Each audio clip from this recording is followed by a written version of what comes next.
This to me is like the really fascinating material. We don't know what the answer is, but we're looking for patterns. I think we're looking at kind of a type of cosmic alchemy. The story slowly grew into this. Still, a lot of people don't know that this technology actually exists. The possibilities here are pretty mind-boggling. We can't just believe that it was the work of these lone troubled individuals. Welcome back to Conspirinormal, guys. Yeah, man, it's been a couple weeks. It's good to have you back, Rob. Thank Did you. you have any Dogman encounters? No, I didn't get out On into the beach? into the wilderness a whole lot. I wanted to do a lot more outdoorsy stuff, but of course, the 1 week that we go up to visit Michigan, the temperature drops like 20 degrees and is in the 60s, and what are you gonna do? Well, we promised Dogman encounters. Man, Yeah, so. what you were supposed to say was, yeah, man, I got in the woods with my dad. We were hunting and we saw the Dogman out there. Well, I live in a really small town in the middle of the woods. There's a lot of dog-manish looking folks Dogmanish. around. Hills have eyes kind of stuff. Yeah. Surfiel, good to see you, man. Good to see you, man. Surfiel's been doing double duty as producer and co-host. Yeah, I'm happy to be relieved of that. Yeah, we got to hear a little bit of the Valley of the Tiki Beats. Everybody got to hear that. Yeah, so, you guys check it out, tikibeats.com. yeah, we'll do another plug for it at the end of the show. But guys, I'm real happy to start off with this guest tonight because when it was around 2005, and I was listening to Coast to Coast, and I heard these two guys from Detroit, Michigan, that got to be on with George Norrie, and they had a show called Ghostly Talk. And at the time, I was looking for kind of free alternatives to Coast and Coast, because I didn't want to pay for it. I later ended up paying for it. And I found these guys.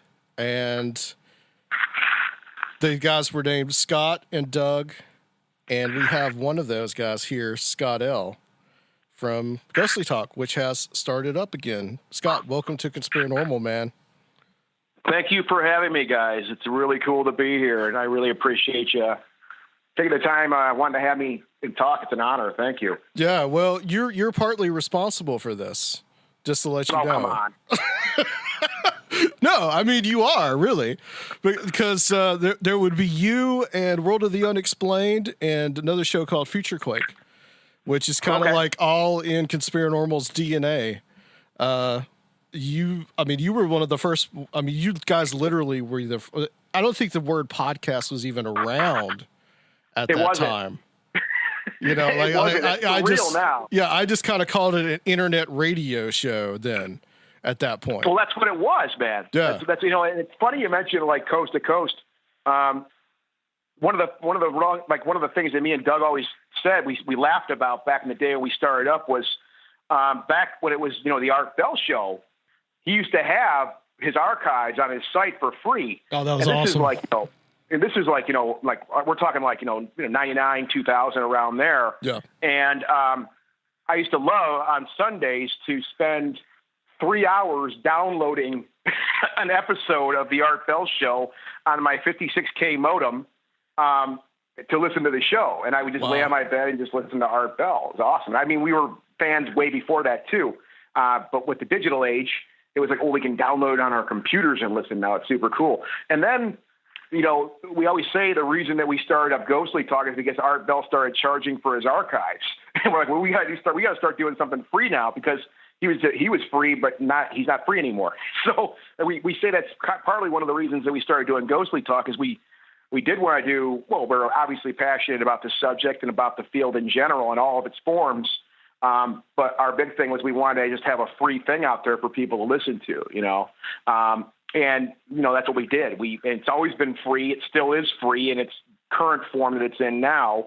And we don't ever really, even when we decided to fold it up, like what we call now Project 2, back then, when Doug and I decide, we talked about that before the show for a few minutes. But when the show did end in 2008, in that incarnation, Doug and I both agreed, like, okay, no matter what happens here, we're always going to be friends, which is true to this day. We're very dear friends still. And number two is that these archives of the work we did over the last 8 years or whatever, or 7 years, whatever it was, is always going to be available for people to listen to for free or download for free. And we put aside, a pile of money for that just to keep paying for the server every month, and we did that, and we're doing that up until the last couple of years. We've been doing the show again in its current incarnation. So yeah, it's funny. It was kind of, while Ghostly Talk may be running through the DNA of your show, Art Bell was, may have been the DNA for our show when we started out back in the day. So, right. You always have to be inspired by something, I think. And we were definitely inspired by Art Bell back then. He was like our Elvis, man. And he still is to me. I love Art Bell. I mean, rest in peace to the man. He just passed away recently, and that was a real sad, bad day for all of us. Sorry, guys. I didn't mean to curse. Oh, no, that's fine. That was a bad day because, I mean, really, for all of us, I think that Art Bell definitely was the king of this stuff. Like, he made that whole paranormal / conspiracy theory, even / stuff like true crime, that whole genre. I mean, he really, kind of single-handedly made that and inspired a whole bunch of people. As, technology became more and more cheap, people began to put out their own material, which is what you guys did. I think you got started in 2002, if I'm not. Well, it was like late 2001, really early 2002. Yeah. And yeah, I mean, the technology was kind of there, but it kind of wasn't. Doug was a big brain behind that. We both worked together, but Doug taught me a lot of the stuff that I know in my professional life now. He taught me a lot of stuff. He's still a mentor to me. And back in those days, really, there was a lot of improvising and having to be kind of innovative to do this sort of thing. Because we were like, okay, we want to do a show. And I can tell you it was great. I remember me and Doug loved talking about it because we were both standing in a parking lot of this bar called Sneakers that's in this city. Well, it's not even a city. It's a little town called New Haven, Michigan. It's about maybe 30, 40 miles north of where I live now. And we were out there in like 20-degree weather. It was cold. We were out ghost hunting for some reason in the dead of winter. We just loved going out and doing that sort of thing. And Doug was the one that said, hey, I got this really interesting idea. I want to do like this weekly like radio show, but not on the radio, like, on the internet. Yeah. And I'm like, wow, that's like really cool. That's an interesting idea. And we both knew that, we both listened to Art Bell, so we knew it could be done. Right. So we after that, it was like, let's do this thing. And we kind of had to figure out, well, how do people do radio? We never did radio before, either of us. We never really had any experience in it. So we just kind of set up like this little makeshift setup in Doug's basement where we set up this shoutcast server. And we just took like an old, like one of them coffee table type things, like a dinner tray table thing you'd have, if you're watching TV and wanted to have a bite to eat. And we took a computer monitor and set that on there, and then took these little crappy mic stands we got at Radio Shack just to kind of get it level to our mouths. Cause we're like, well, you have to have the microphone by your mouth. That's like the radio thing. You have to be disciplined. You have to sit up and, you have to have the mic right there. So we kind of set up this like rickety setup with this little 4-channel mixer we got from Radio Shack. And that was like our little studio starting out. And it was just going along with that, trying to figure out like when the big thing we decided we wanted to try to like have an interview with somebody on the show, like where we had a telephone, like on the telephone, like you hear on every radio show, even back then. Right. And we're like, well, how do we do this? How do we have a channel come through that you hear the person on the phone and you hear us, and it's like a conversation, and it actually makes sense on a technical level, right? Yeah, because I don't think Skype was even around at that point. It wasn't. Yeah. And what we figured out back then was we took an old office phone from the office Doug worked at. It was an old beat-up office phone with a speaker phone on it, right? And we mic'd that with another microphone. We ran to a channel. Nice. And then we basically took one of them little, plastic clips. You clip on something. You can clip it to anything. And we clipped down the actual receiver thing where you'd hang the phone up, so that the phone would think it was on speakerphone then, right? So the speakerphone is talking to the microphone, which is going through our channel, and we can hear it through through our headphones, and the person can hear us on the speakerphone, and it all just seemed to work. it just worked, So we did that for a long time, and it was before Skype, it was before any of that stuff, and we just had a lot of fun playing around down there and being nerds, trying to do this little internet radio show that we were doing about subjects that we thought were really interesting and about our adventures going out and ghost hunting together and stuff like that. So that's kind of how we got going, was just trying to figure out ways to make this thing work and make it sound like a radio show, which I don't know, maybe we did it, maybe we didn't. I don't know. It was fun. I don't care. How did the name Ghostly Talk come about? Like, what was that? Who came up with the name? That was Doug's name. And Doug's idea about it when he said the name to me, he's like, it's mostly talk, mostly talk. We're just talking about stuff, but we're talking about ghosts generally. So Ghostly Talk, simple as that. That's all Doug's philosophy and idea about the name was. And that purely was Doug's name. He thought that whole thing up. It was Doug's name. How'd you get into ghost hunting, Scott? Like, how did that start for you, man? For me, it started, and I don't use that as a tagline you hear from a lot of people these days. I don't have 30 years or 40 years of experience in the paranormal. Okay. I started out, when I was very young, I was really interested in ghost stories. I remember being in elementary school, and our librarian in my elementary school would have our library hour every day. And once a week she would tell ghosts, get a book out from the library and read ghost stories to us. Right. And, I thought those were really cool. So I would check out ghost story books.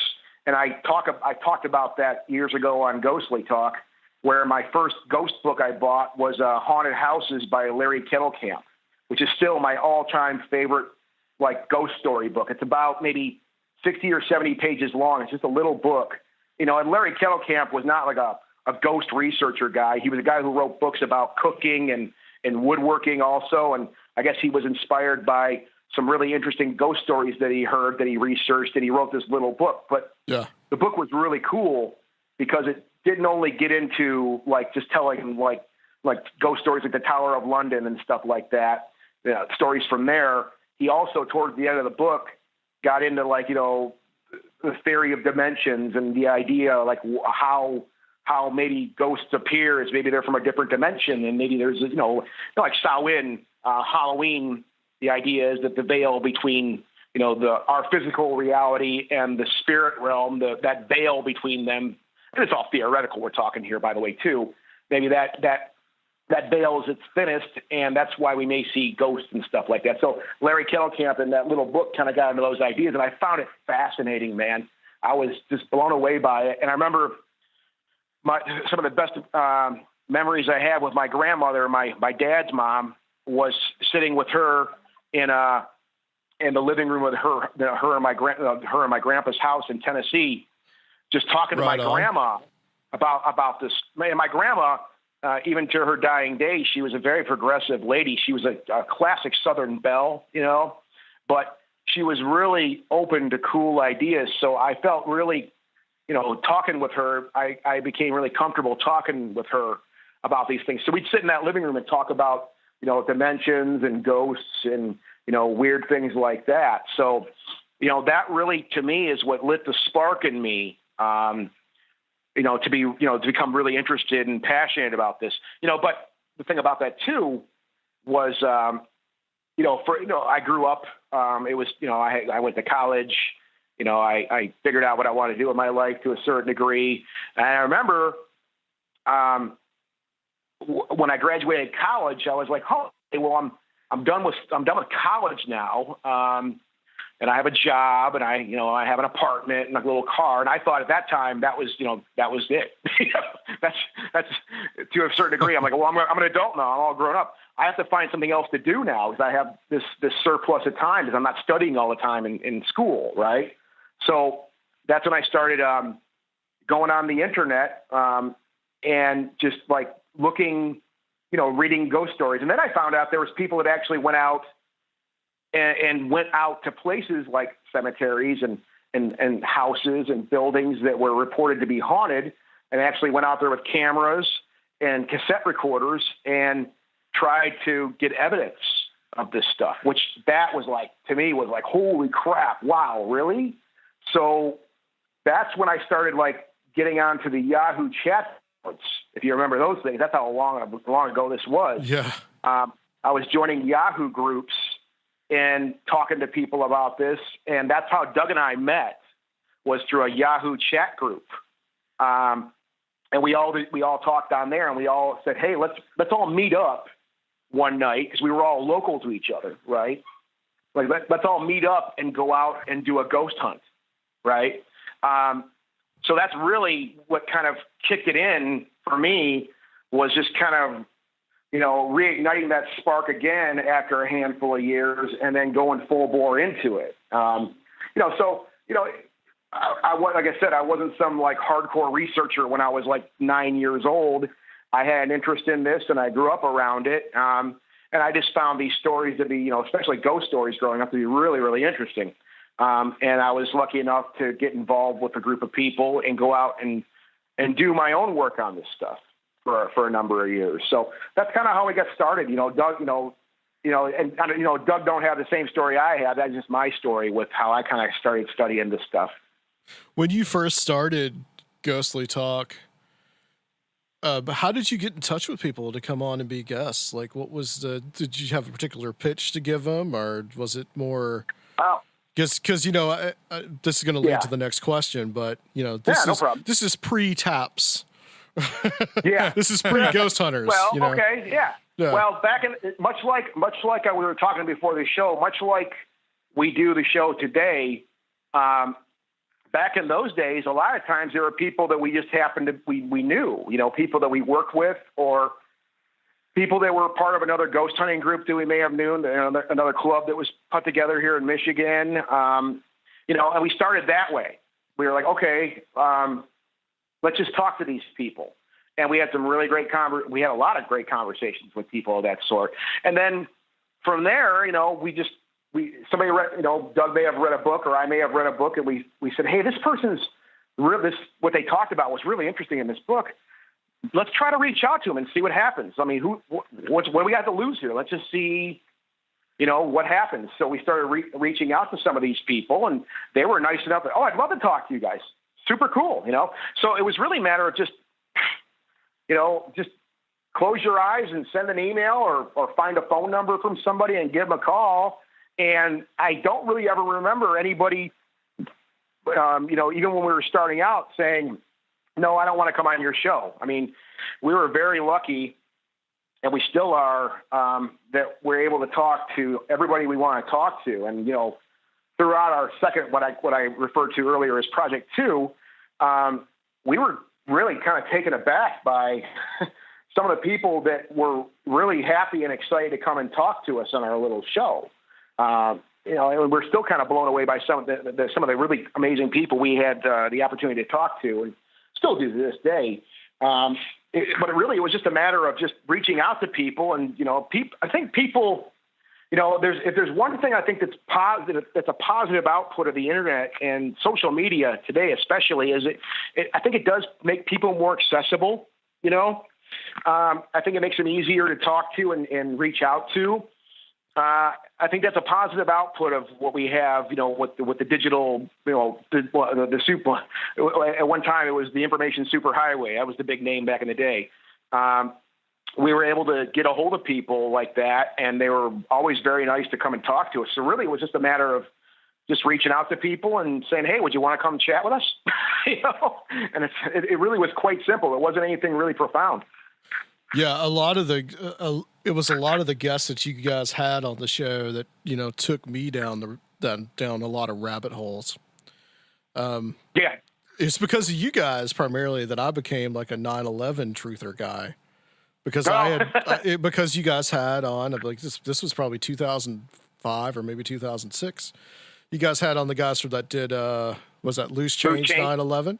Yeah. And I had never at that time thought about it in that way or even considered it. And I started looking into that. And so, there was a lot of stuff that you guys turned me on to.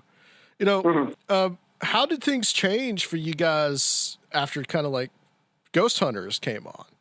Did it get, did it get crazier for you? Did you start to see things differently? Like what? Well, I mean, I'll be totally blunt by saying that it changed things a lot, I think. Yeah. You mentioned like the Loose Change guys.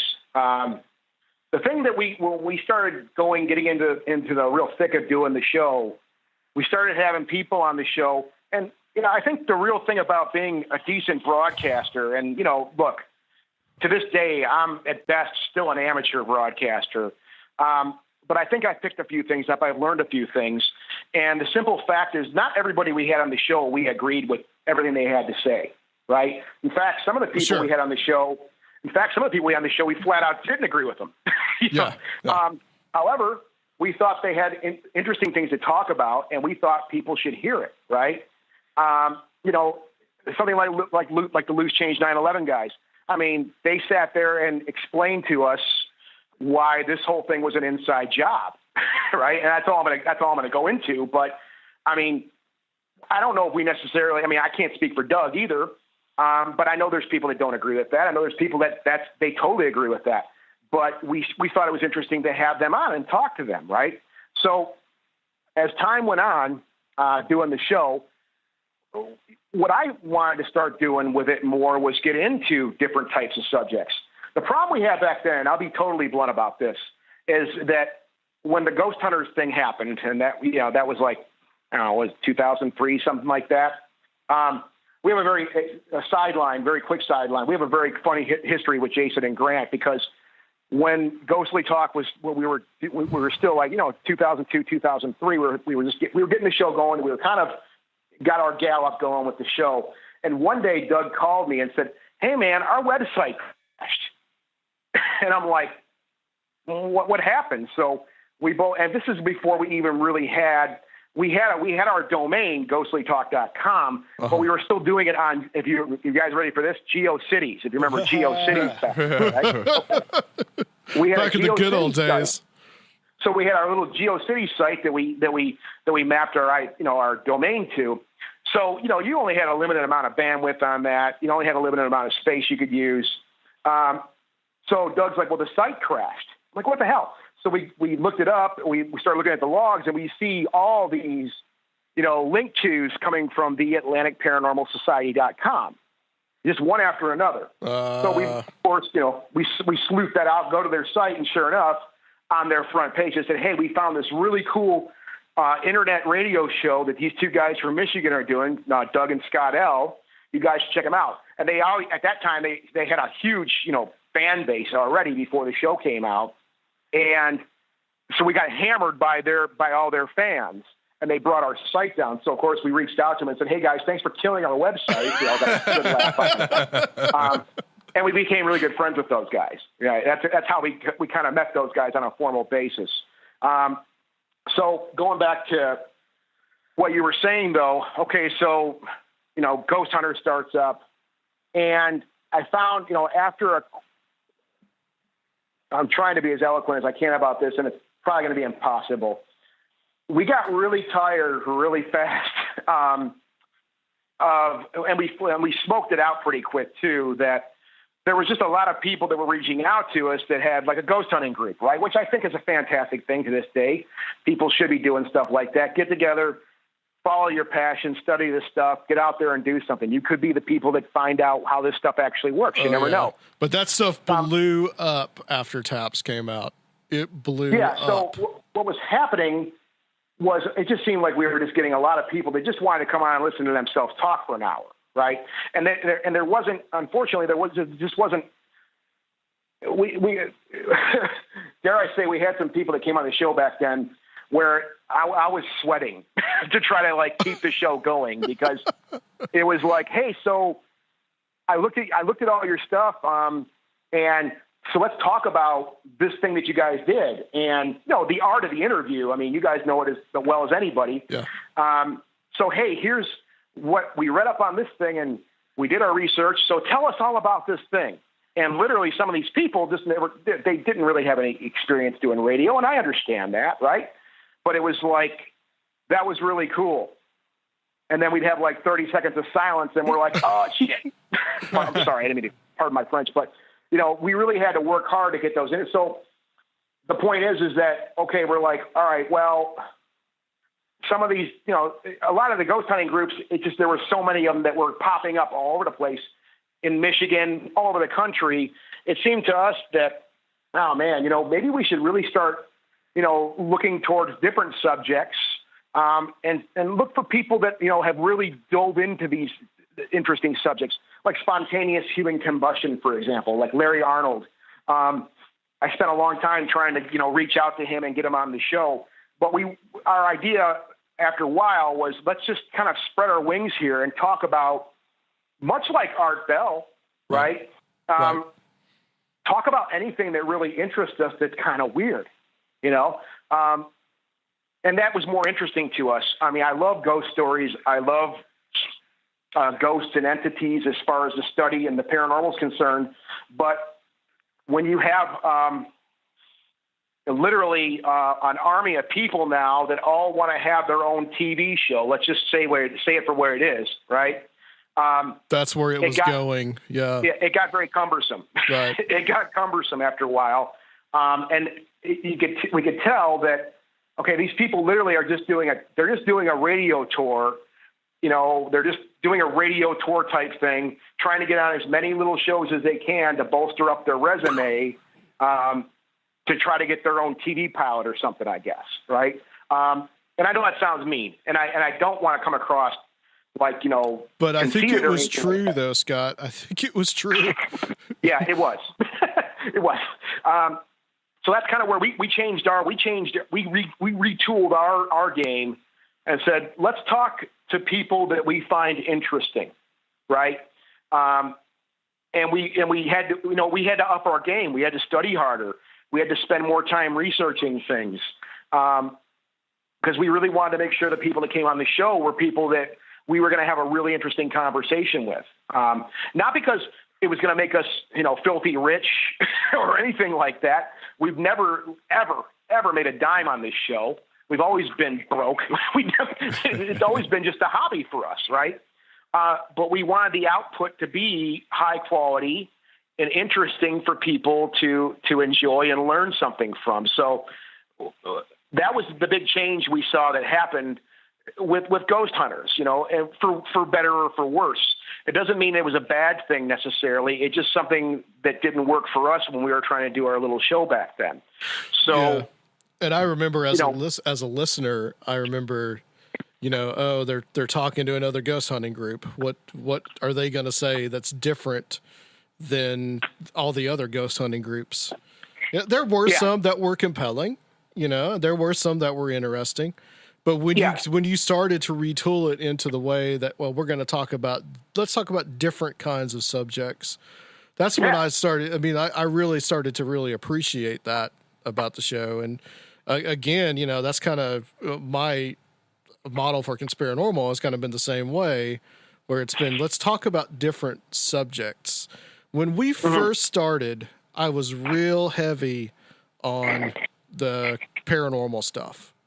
A lot of ghost stuff. I really wasn't interested in talking to ghost hunters. I've had the grand total of one ghost hunting group on the show. But, I was more interested in guys that you introduced me to, like Stephen LaChance, Tim Yancey, those Bill Bean, those guys that had these really extreme haunting experiences. And so that was more interesting to me. But as time went on, it's just like, how much more can you really talk about this? And to Sorry, to kind of expound on that, I wanted to go back a little bit to where you were talking about how you guys started to move into a format where you wanted people to just express their stories, whether you believed them in or not, whether you agreed with it or not, just to get them out there. And you weren't there to confront them or to shoot them down. You're there to expose their story to the listeners, and let the listeners kind of decide and choose and critique it all and all. And I don't know if Adam did that intentionally or it's just something he liked about that show, that he also agrees with himself. But that's kind of a philosophy that we also stand by to this day. Yeah, the thing, and that's the thing that we're really proud of to this day with the show, is simply just that, where, like I said already, there were some people that came on, Doug and I are like, what? This is wild. But you know what? This is, dare I use this term, but Ghostly Talk was a safe space for some people, right? Yeah. Who wanted to express some ideas, who had some ideas they wanted to talk about, but they had been drug over the coals by other people doing shows in those days too. They were ridiculed.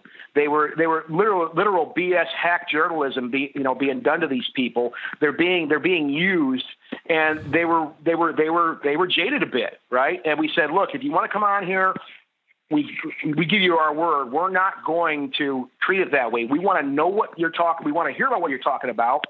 And we're not going to judge anything here. We want to hear the information. We want to hear your story. It's as simple as that, man.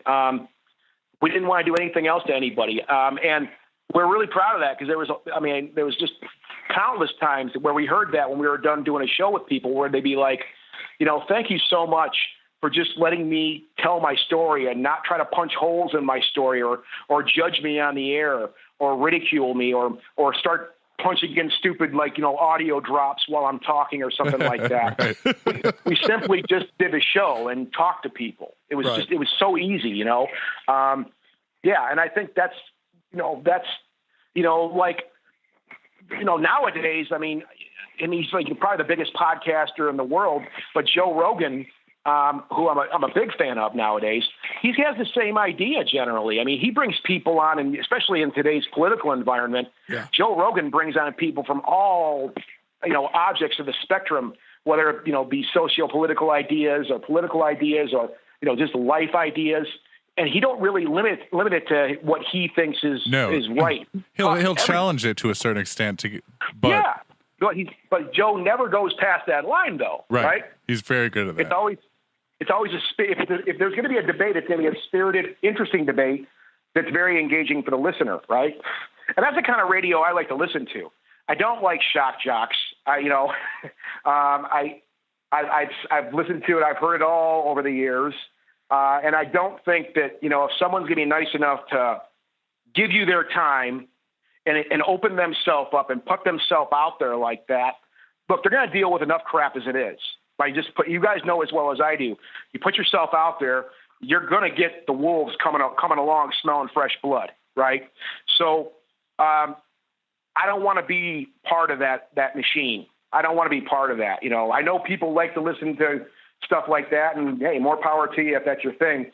But that's just not the kind of show that Doug and I ever wanted to do back in those days. We wanted a place for people to come and enjoy themselves and have a really relaxing conversation. And, you mentioned a few minutes ago, Adam, about, how'd you get people on the show? Well, as the show went on, we kind of had a form letter we put together when we wanted to see if somebody wanted to come on. And part of that form letter, I still have that stuff in my archives, simply was, look, this is how we do Ghostly Talk. It's a conversational format. It's a relaxed format where you can just come and talk and have a good time with us. Are you interested? That's all we used to say to people back then. And you guys were the first that I'd ever heard what this format has become now, I think generally of podcasting, where it is that long form interview. Because even though Coast to Coast, yes, they do that, you still have to break for commercials. You still have that interruption there. This way, for me, listening to Ghostly Talk was so much better than listening to Coast, because you would just, the conversation would just flow. It was just like you were there, you were listening to it, and that's the same way that I think people that listen to podcasts. It's funny because even though I'm a podcaster, I still listen to podcasts, and I'll still feel, I still want to feel like want to chime in on the conversation and realize, hey, I'm not there. Yeah. It's just that feeling that you get of listening to a conversation, and what you guys are doing now. It's just this. It's that same thing where it's just very loose. Yeah. But one question for you, and I think that we are far away from this where we can kind of look at this dispassionately. Sure. Because we're at the ebb of this now with the whole ghost hunting shows and all of that. Do you think that became eventually kind of its own kind of toxic atmosphere? Absolutely. Absolutely. Yeah. It became very toxic. I said this to people. I've said it openly. I've said it to people in conversations. When we were doing our conference, when we were going to conferences, there was a time when Ghostly Talk, we were literally a touring act, it felt like. We were at conferences every weekend. We were at conferences during the week. A lot of those, when it comes to the conferences, what's so funny is we didn't really pay any attention to we want this and we want this and we want a hotel room and we want hookers and blow and all that stuff. We just wanted green M&Ms only. Take out the rest. We were just happy to be there, right? We were just really excited to be there. So a lot of times, our deal when we went to conferences is, okay, tell you what, we're going to go in there and tape all the speakers. We're going to cover the event. We're going to talk about it. It's going to be a lot of fun. It's going to be cool. We'll have you guys on the show. Can you just throw us a couple of comps just for the host of the show? And we'll pay for our hotels. We'll pay for our travel. We'll pay for our food. We'll pay for everything. We don't care. Can you just throw us a couple of comps to your event? And that was our deal back then. We've done similar things ourselves. Yeah. So, but going back to my point though was, towards the end there, of our second run, I started getting frustrated because everybody I met, they didn't have a name anymore. It was hi, I'm so-and-so. What's up? I like this, they had a title. They all had titles and they all had projects, right? So we meet somebody and I'm the vice president, or I'm the technical researcher, or I'm the president, or I'm the this and that. And, just one name after another. And, we're working on this pilot and this and that. And it got really, got really annoying after a while. It's like living in LA. Oh God. Exactly. So that got kind of, that got irritating after a while. I won't lie. And I was like, Doug and I talked about that a lot. And I'm like, I miss the days where we just met interesting people and talked about cool stuff. It turned into this thing where it was just like, well, this is what we're working on. And we met this person and we know these people. We know Jason and Grant, blah, blah, blah. And I'm like, I don't care who you know, man. I don't care. We know them too. It don't mean anything. It don't mean anything really. So yeah, going to answer your question, yeah, it did become toxic after a while. And you know what? Bless their heart for, what Doug and I were excited about when the show started up, when Ghost Hunter started up, was, hey man, more people are going to get interested in this subject. More people are going to, want to explore these ideas. And we thought that was really cool, and even going back to when we started Ghostly Talk, I remember vividly Doug saying this, and it happened, man. Doug's like, we're doing this cool show.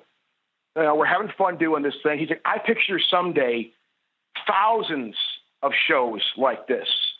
People doing the same thing that we're doing now, talking about cool ideas, unfiltered, without commercial breaks, like you're saying, long-form conversations, and people just doing what they want to do without a filter on them, or without some type of advertising platform, or without anything, or without agents, without whatever, right? And it happened, man. Look around you right now. It happened. It happened a decade ago. It was happening. So Doug really, to his credit, I can say that Doug really had foresight on that. Doug really saw the future of this stuff. And did we make any money doing it? No, we're still not making any money doing it. That wasn't what it was about. It was about doing something interesting that we thought was cool and putting ourselves out there and trying something. And that's all it really was about to us, even to the bloody end back then. And that's the reason that it did end, I think, was because, as we talked before the show a little bit, it wasn't about, at the end there, I didn't feel like we were doing what we set out to do originally. That wasn't a bad thing. It wasn't a mistake. It's kind of, it was what it was, but it just didn't work for me anymore, you know? So that idea, the way where it became this arena of everybody dance, you know, everybody jumping towards the dangling carrot, let's say, right? That became very toxic. And I speak from experience because, you know, I've been a musician all my life too. And when I was growing up and playing in punk bands and metal bands and stuff like that, it was the same thing. Yeah, I was going to say that. It was people, all people just jumping at the dangling carrot.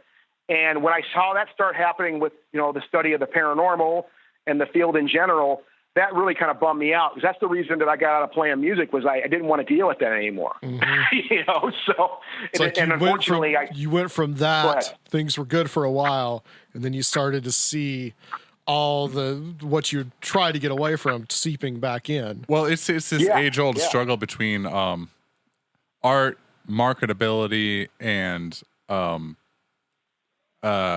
just pure commercial bullshit. You know, right? Well, yeah, like, man. There's nothing wrong with being marketable, but it tends the trend is for it to grow into a point where it's so watered down that it's just this thing that can be distributed and gobbled up by the masses to the point where it's not art anymore.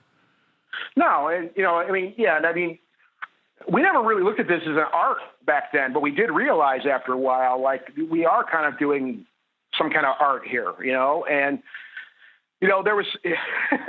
We go to a conference or something like that, and it would just crack us up, because there are people back then. It was really bizarre. It still is bizarre. People would come like, I am a huge fan. Oh my God. Hi. You know, I'm so-and-so. And they talk, and we're like, oh yeah, what's going on? How are you? Oh, can you sign this for me? Sign what for you? What do you want us to sign? I mean, I think that was me probably when I first met you. But we cracked up, and these same people, we'd sit there and talk to them for a few minutes, and you could tell they were like, you know, nervous. And I'm like, okay, listen, man, you got to cut this stuff out right now. We go to work every day. You go to work every day. You know, we put our pants on, that whole story, you know. So how about we do this, man? You know, we get together later and we have a drink and we hang out and we have a good time together. Why don't we all be friends? You know, Really? Yeah, let's hang out. And we did that with 1 million people, and they're friends of ours today. You know what I mean? They're friends of ours now. So these are people that listen to the show, and we went through that goofy thing, and we said, just drop that. We don't need that. We can all be real people here, man. We can all know each other by our first names and have fun and relax and enjoy ourselves, and then talk about this interesting, cool stuff that we're passionate about, right? That's what it's always been about for me and Doug and Amber and Bonnie and all the people that are a part of Ghostly Talk now. To this day still, is just, you know, the art and the fun of having a really interesting conversation. Through Ghostly Talk myself, I've learned to just love to sit down with someone, whether it's at my house or somewhere else, and have a conversation about something that we're passionate about, that we may not even always agree on everything about, but we can have a really great conversation about something and learn something too, right? You can walk away from that going, I picked something up. I learned something from this person, and I'm probably better for this now that I took the time to talk to this random person that I may have never had the opportunity to talk to if it wasn't for Ghostly Talk or the study of the paranormal itself. So, I mean, this is all kind of gooey philosophical type stuff, but this is what it's all, I think it's the foundation all this stuff I think was built on. I think, you know, back, you know, when, you know, and I don't know all my history of spiritualism and whatnot, but I do think a lot of this stuff had to start with a conversation, right? It had to start somewhere where people were talking about something and said, let's try something here. Let's experiment. Let's do something, right? Yeah, it has absolutely. to start with a conversation, you know? Yeah. So, you know, that going back to what you said, yeah, I think the whole TV starry-eyed, hey, I can be on TV too type of thing, reality TV type thing. Yeah, it did throw a lot of thorns into the whole operation, I think. You know, and it is where it is when it comes to that. I mean, that's just how things went, and I won't lie, I am still a bit jaded. You know, I'll carry that with me to my dying day. I can't forget what I know. And I know that, you know, putting yourself in front of a camera on a reality TV show, yelling, you know, "Come at me, ghost," or whatever people do now. Come at me, bro. Work, and you know what? I'm sure there's a handful of people that made a lot of money doing that. Oh, and hey, 10 points to you, man. You found your niche. You got in there. You had an opportunity. You took it, and you know I can't fault anybody for going out and doing what they want to do like that. It's their decision. Yeah, go ahead. Oh, I know what you mean about that kind of weird disconnect and that feeling. Because when I met you guys, I thought I was like meeting celebrities. Like, I will be honest, I did. Because I listened to you guys probably for at least 1.5 to 2 years before I met you guys. Well, there's something really intimate about podcasting too. You know, you're sitting there listening to people talk for hours and hours. You know, it's going to be a long time. You come to feel like you know them. Yeah. And so I had that. I had that same experience, you know, just about a couple of weeks ago, where I'd had this person contact me, and they said, "Hey, you know, I'd really like to talk to you. I have some information about a subject that you guys covered." And I finally got to the point where I did call this person, and he says to me, "Oh man, I feel like I'm talking to a celebrity," and I'm like, "Oh no, dude, no. Yeah. No. I'm. You probably have a better job than me. Don't worry about it." And so it was just this kind of like, I started talking to him, and I finally said, "Dude, I like this information that you got. Would you like to come on the show?" And he's like, "Oh man, I'd love that." And so like, I have no problem if somebody comes up to us and he says, "You know, I've got information, you know, I'll put them on, and you just talk about your weird experiences." And I had this person on the last show, and it went really well. And it's just like, there is no like celebrity thing here, you know. But my answer to that would be like, you know, this is easy to do now. Like, you, like, talking to anybody that would ask me, you can do this yourself. Yeah. You know, no, and I mean, and that's what it comes down to. It's a very democratic thing. Yeah, totally.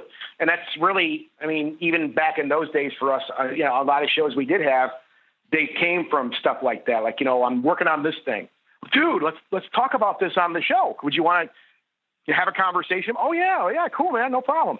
Yeah. And that's all it was. And, you know, thankfully, you know, to a certain, you know, we got to a certain point, you know, we did have a reputation for being a positive outlet. We were a positive force in this thing where, you know, people did, you know, it was easier toward, you know, in the later years, because people knew that when you came on Ghostly Talk, it wasn't going to be some shock jock type thing that I was talking about earlier.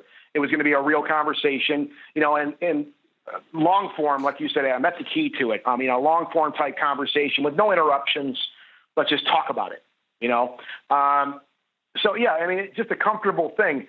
I think that's what even today for me, that's what makes it, like I said a minute ago. I mean, Ghostly Talk, by doing it for these many years now, it made me love the art and just the general practice of sitting down with someone and having a good time and having a really interesting conversation. That's all it really is, man. It's a fun outlet to talk to people about weird stuff that you normally wouldn't talk about, I guess. I don't know. It's supposed to be fun. I don't really know anything else to say about it.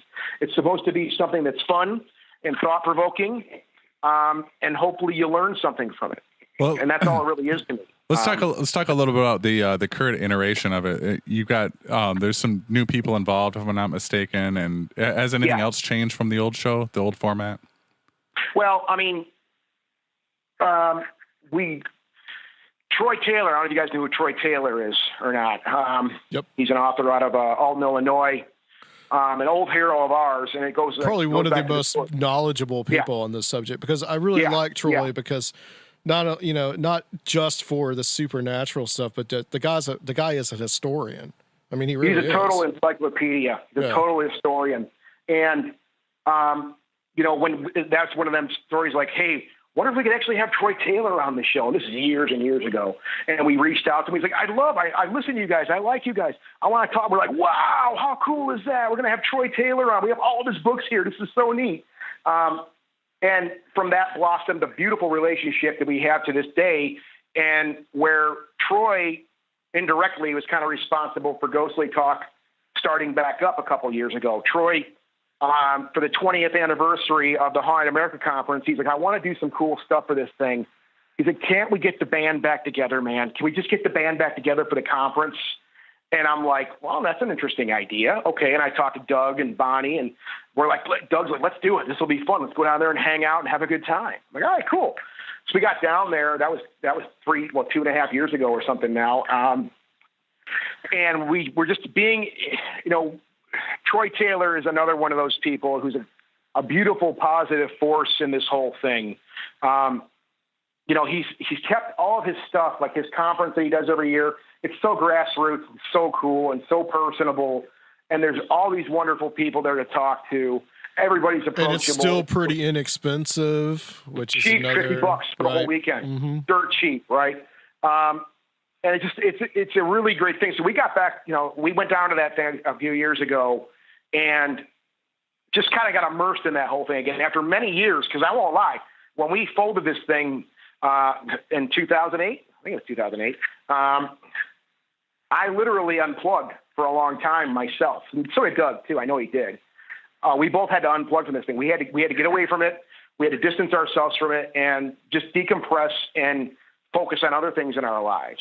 We were just burned out. So after 10 years almost, or what, it's been 7 or 8 or something like that, we came back down to this conference and we just are immersed in this thing again. It just lights that spark in you. You're like, man, this is so cool. This is so great. So literally, like at breakfast every day when we were there for the whole weekend, we're sitting there at breakfast and we were kind of all going, well, how hard would it be to get the show going again? We could do this. This isn't that hard, and we kind of just talked about it. And then we left there going, let's all think about this for a couple of days and get back together on the phone and chat about it. Right. So we all talked some more after that, had some more conversations. And I said, and Doug was still kind of on the fence. He's like, I don't know. We're like, all right, well, there's no pressure here. We can do whatever we want. But we finally got to the point where it's like, okay, well, I set the studio. I built a little studio in my basement. I got things kind of the infrastructure put back in place to do the show. Amber and I, who's my fiance, I don't know if you guys know that or not. Amber, who's on the show, she's my fiance. She started working on things, getting things put together. And so Doug and I finally had to have the conversation. I remember on the 4th of July, he was on a big bash at his house. And I sat down and said, okay, let's talk about this thing. So I really want to do this with you, man. I mean, you're the guy, you're the man, you started this whole thing. It was all because of you. So, what's up? Are you going to do it or not? And I go, as I literally said at that point, I'm like, I can't do this without you, Doug. I can't do this without you, man. You're the yin to my yang, you're the wind beneath my wings. I need you, brother. Come on, let's do this thing. And he's like, honestly, Scott, I don't see it in my future. I'm a different person now.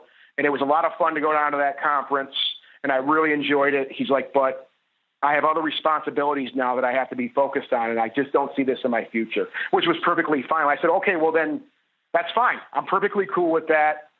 We'll just put this thing to bed then. He's like, no, do the show. He's like, just do the show, man. He's like, if you guys want to do it, it'll be awesome. I know it'll be great. He's like, I know you know what you're doing, Scott. Because like I said before, Doug has always been a mentor to me, right? So I didn't feel, even just a few years ago, like I had the chops to handle this on my own and deal with all this stuff. And Doug's like, no, I have 100% faith in you.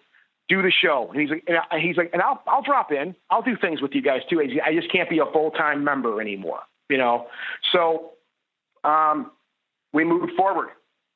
And that's what we've been doing to this day now. And Doug's dropped in a couple of times now, and he's always a part of what we do. He's a part of the DNA of this show. He always will be without even saying anything about it.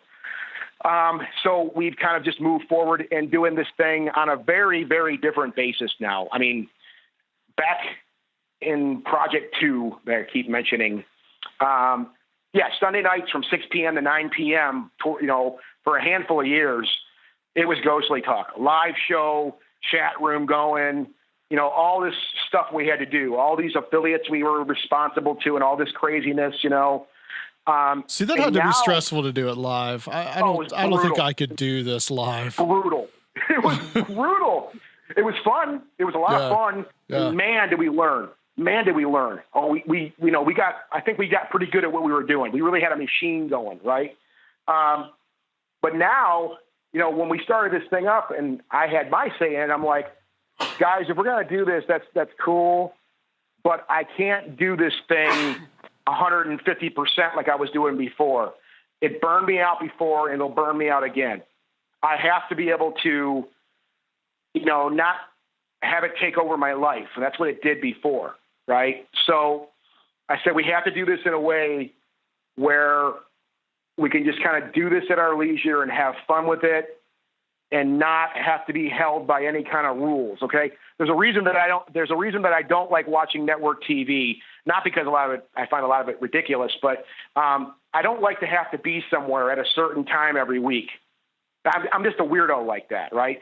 That's why I don't like bowling leagues. I don't want to have to be somewhere a certain time every week. I don't like to be bound down like that. I have a job. I have enough responsibilities that I have to be disciplined, you know, and I'm disciplined enough. If I want to have a hobby again with something like this, I don't want to have to feel like it's work, right?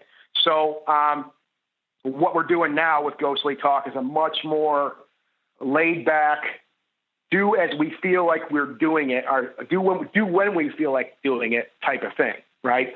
So if you've seen what we've done, the latest output, we've had a time where we would go a month without doing a show. You know, we didn't have the time. We didn't feel like doing it. There's a plethora of reasons for that. So it's a much more laid back. It's not a live show anymore. It's just a podcast. It's a simple little podcast that's in one in many millions of podcasts that are out there now. But it's still ours. It's still something we like to do. And it's fun to do. And I do really enjoy doing it the way we do it now. It's a lot of fun this way. Did you ever, when you guys stopped, did you get anybody that said, oh man, you guys are missing the boat on so many good things? Did you ever get anybody telling you that? Yeah. Didn't matter. It just didn't matter. I don't know any other way to say it. Yeah. I mean, people did say, yeah, there was guys, really you should, nope. We shut it down. We shut it down. Right. And, I didn't really, obviously with, it all relates to each other. We stopped doing it because, it was a grind, and we felt like I was telling you guys before we started taping, towards the end there, we had a couple of shows where Doug and I literally looked at each other after the show and said, man, I need a bath. Like we were just literally, we were whores. Like, we'd have people just yelling at us on the breaks going, you're not mentioning my book enough. You need to mention my book more. You need to push the book. What? You need to do this. And we're like, what? What's going on here? So like the guests would actually say that to you? Oh yeah. Oh wow. Or we'd have an agent yell at us after the show, like, you didn't do this, you didn't do that. Why? What's the deal here? And we're like, we didn't know. God. Hell no. We're not professionals. So I think that just shows to me that they just did not get it. No, they didn't care. All they cared about was selling books. All they cared about was selling books, man. Right. That's what they wanted to do. We were nothing but a cog in a wheel at that time, I felt. That was just another show for them to go on to help them push product. And I didn't like feeling that way. I didn't like it. There was nothing special about it to me. And mind you, some of these people were very interesting too. They were great people to talk to. They were really cool. But when you're getting that kind of flack from someone off the air, it really sours the relationship, I think, with someone. Mm-hmm. So yeah, people over the years, we were kind of like dormant. Yeah, all kinds of stuff would pop up here and there, it'd be funny because we get some, we always kept the email address active for people that had questions or, just wanted to say something. It was always nice to hear from people, but we get letters, form letters from people going, yeah, I'm a world-renowned person. I'm going to save the world. I have the answer to all of life's greatest gifts, and be on my show and I'll change your life. And I'd have to email them back and go, you're obviously not doing your homework. We haven't done this show in like 4 years, man. You're not paying attention here. Okay. So, I'm not trying to be harsh, but those are the realities of this thing.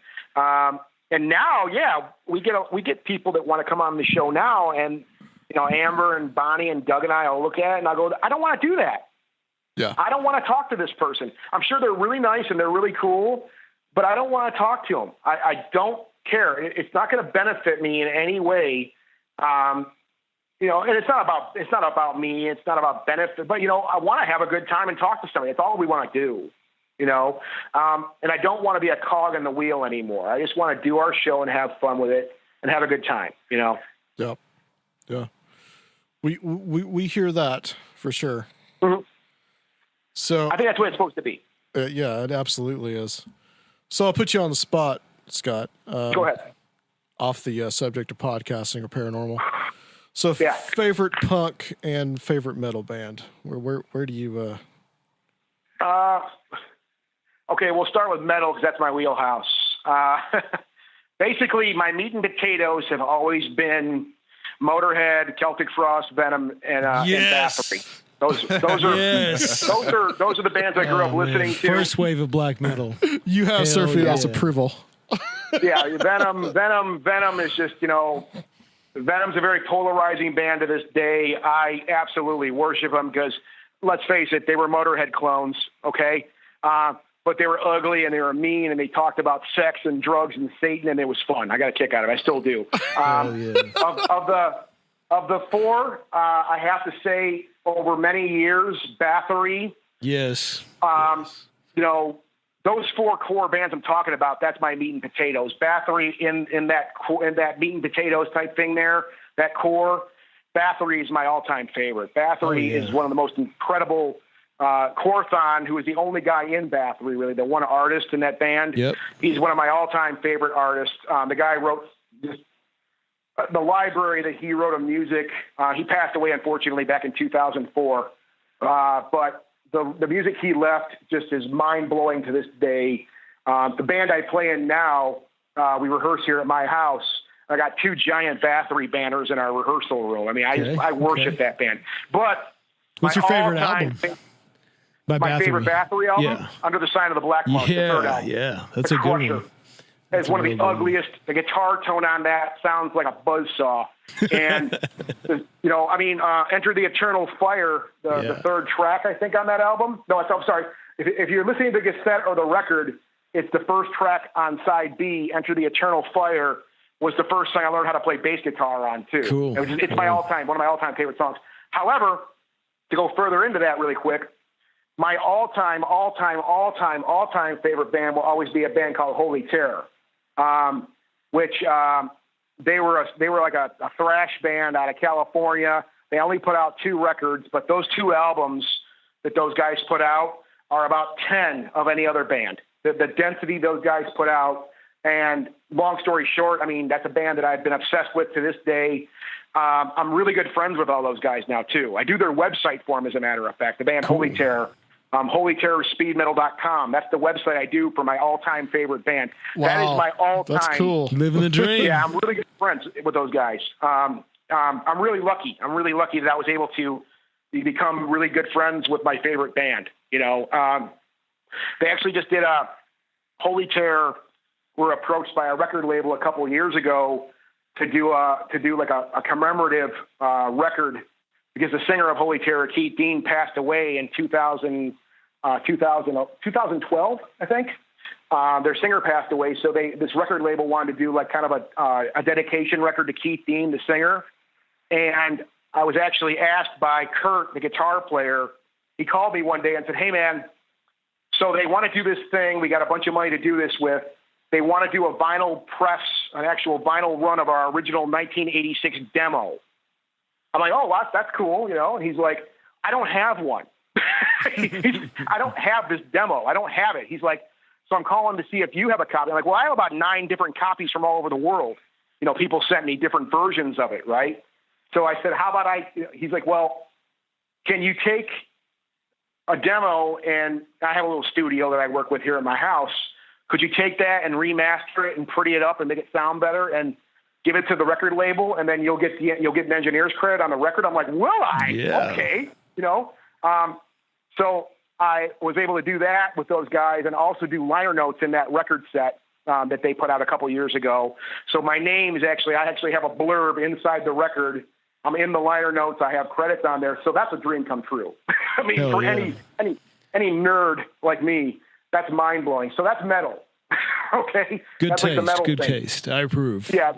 The punk thing, which, you know, growing up, I was more of a metal dude, but the first punk band I heard when I was young, well, it was a mix between the two, but I heard the Dead Kennedys, and that blew my mind. I never heard anything like that. And then my aunt let me hear the Ramones, and I was like, what in the hell is this? This is the most insane thing I've ever heard, right?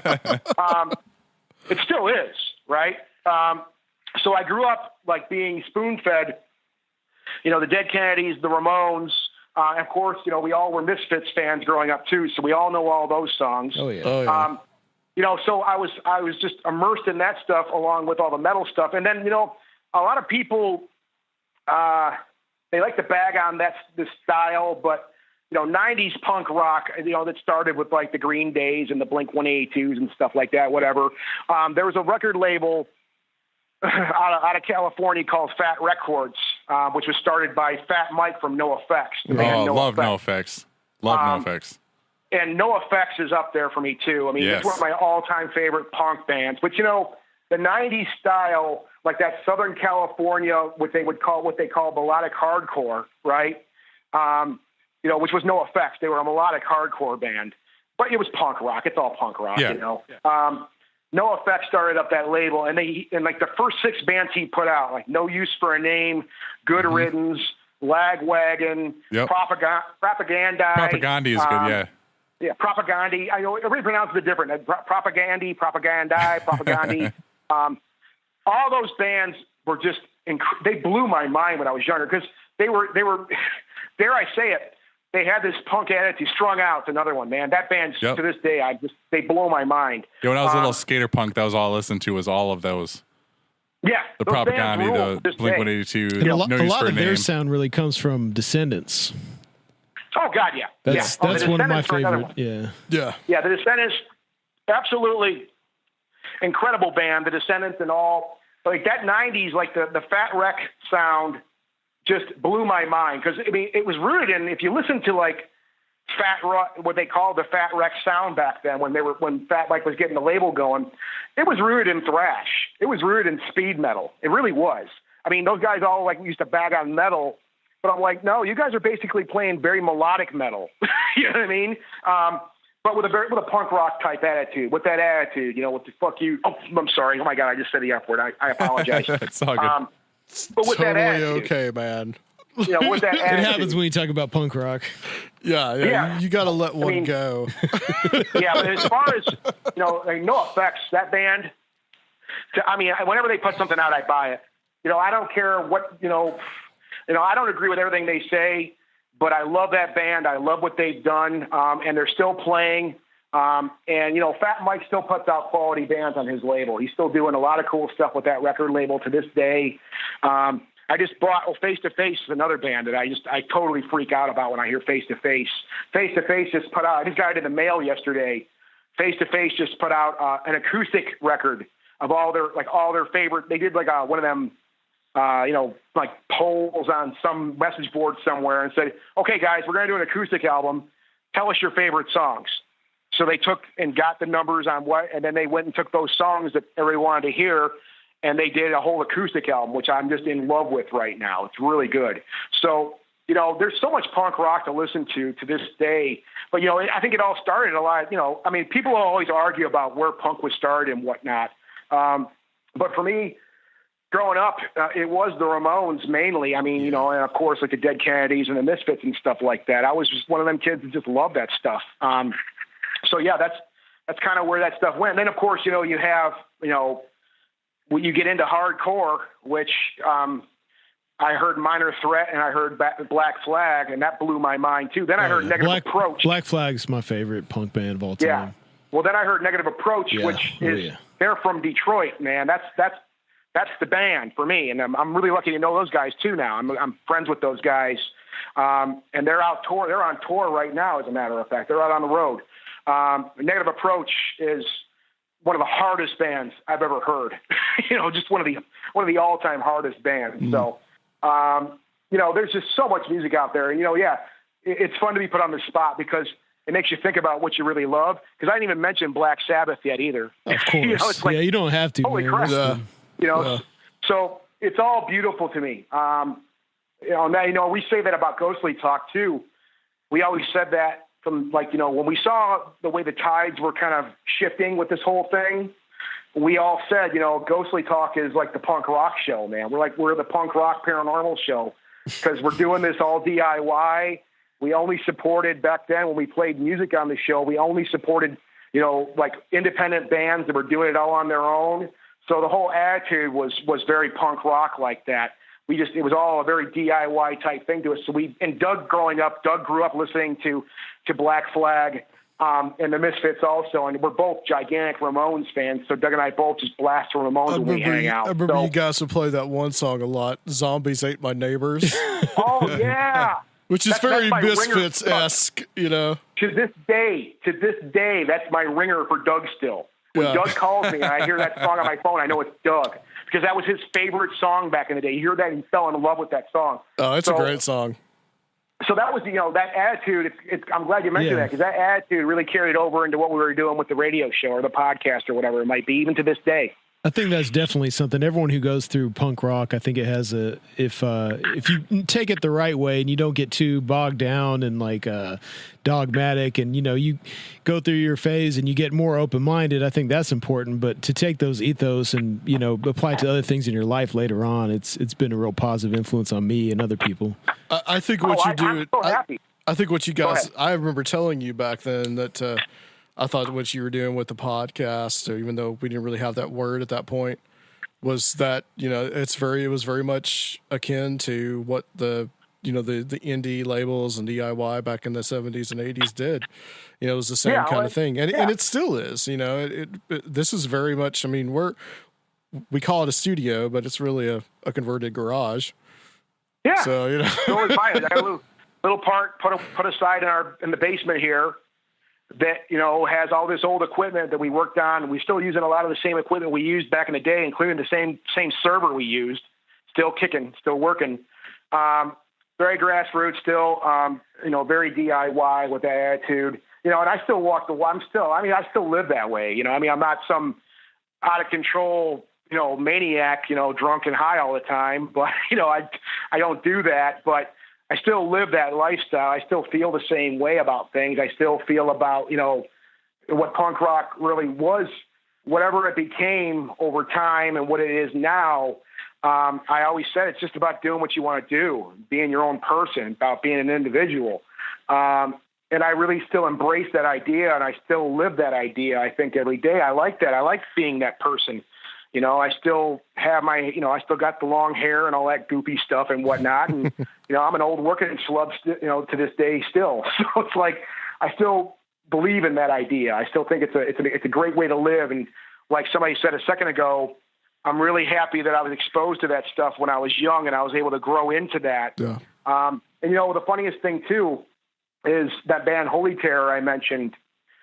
Growing up, I had typical parents growing up that, when I started bringing, Black Sabbath records in the house and Iron Maiden records and all this stuff, they were like, that stuff's going to ruin your life. You're going to get on drugs. It's going to rot your brain and you're going to be a loser. Right. And I mentioned that I do Holy Terror's website now. Right. The very short version of that is I got so excited when I met these guys that I said, I want to do a website for you guys, not really knowing how the hell to do anything back then. I had no idea how to program HTML. I had no idea how to do anything.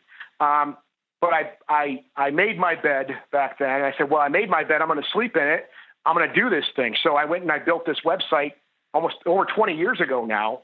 And I learned how to program HTML. And I learned how the internet worked, and I learned how systems worked and whatnot, which led to the career that I have now. So it's a funny joke I tell my parents now. I'm like, you guys said that metal was going to ruin my life, but actually it saved my life. Right. It saved my life. I got a pretty good living out of that now. So I'm glad that I was exposed to all those things, and I'm still able to live that way and still, persevere and, be a decent person. And I think, I don't know a better group of people. All the people, I'm a part of the metal. I play in a metal band. I play in a hard band. And I don't know. All my best friends are people that listen to hard music, that listen to heavy music or punk rock. And they're the most wonderful people. It's the most wonderful community of people you ever want to meet, So I'm proud to be a part of that still. And I'm proud to still be passionate about that as much as passionate as I am about the paranormal and weird stuff too. It's all the same to me now. It's just all one cool thing that I just enjoy to do all around. Yeah, I totally identify with that completely. Yeah. Scott L., it has been awesome talking to you, man. It really has. Guys, I can't thank you enough. This has been really great too. I really enjoyed talking to you guys, and we got to hang out like one night. We got to figure something out here. Yeah. Like we say, we hang out, we're out and about doing this thing again. So we got to figure out a way to have a rendezvous somewhere and chit chat for a while face to face, Well, tell people where they can find the show so they can listen. Oh, ghostlytalk.com. On our website, you can listen to all the old archives. They're all up there for free. And then you can listen to all the new shows that are up there for free. No strings attached, nothing to do. We're on Instagram also. You can just look for us on Instagram. We're on the Devil's website also, Facebook. We're kind of out and about there. We're trying to modernize a little bit. So we're out there and about. So you can find us in all kinds of places. We're on Stitcher and we're on iTunes and all that other goofy stuff. But really, we tell people just to come to the website. Because somebody asked us a couple weeks ago, like, why aren't you guys on Spotify? I'm like, I don't know. I don't want to be on Spotify. I have friends in bands that are on Spotify, and they show me their royalty checks from Spotify, and they're really scary. So I'm like, I don't want to make those people any more rich than they 5 cents. Earn a nickel. Yeah, literally. We're talking. You're right. You nailed it. Like, we're talking pennies, man. So I don't want to make anybody else rich. We're paying for the server. You're just come and download it from us. It's cool. We're not asking for anything. Just come and listen to our show and have a good time with us. Absolutely. And we recommend it here. Well, Scott, stay on the line for us. So we're going to close this section out. And guys, we'll be right back on Conspirinormal.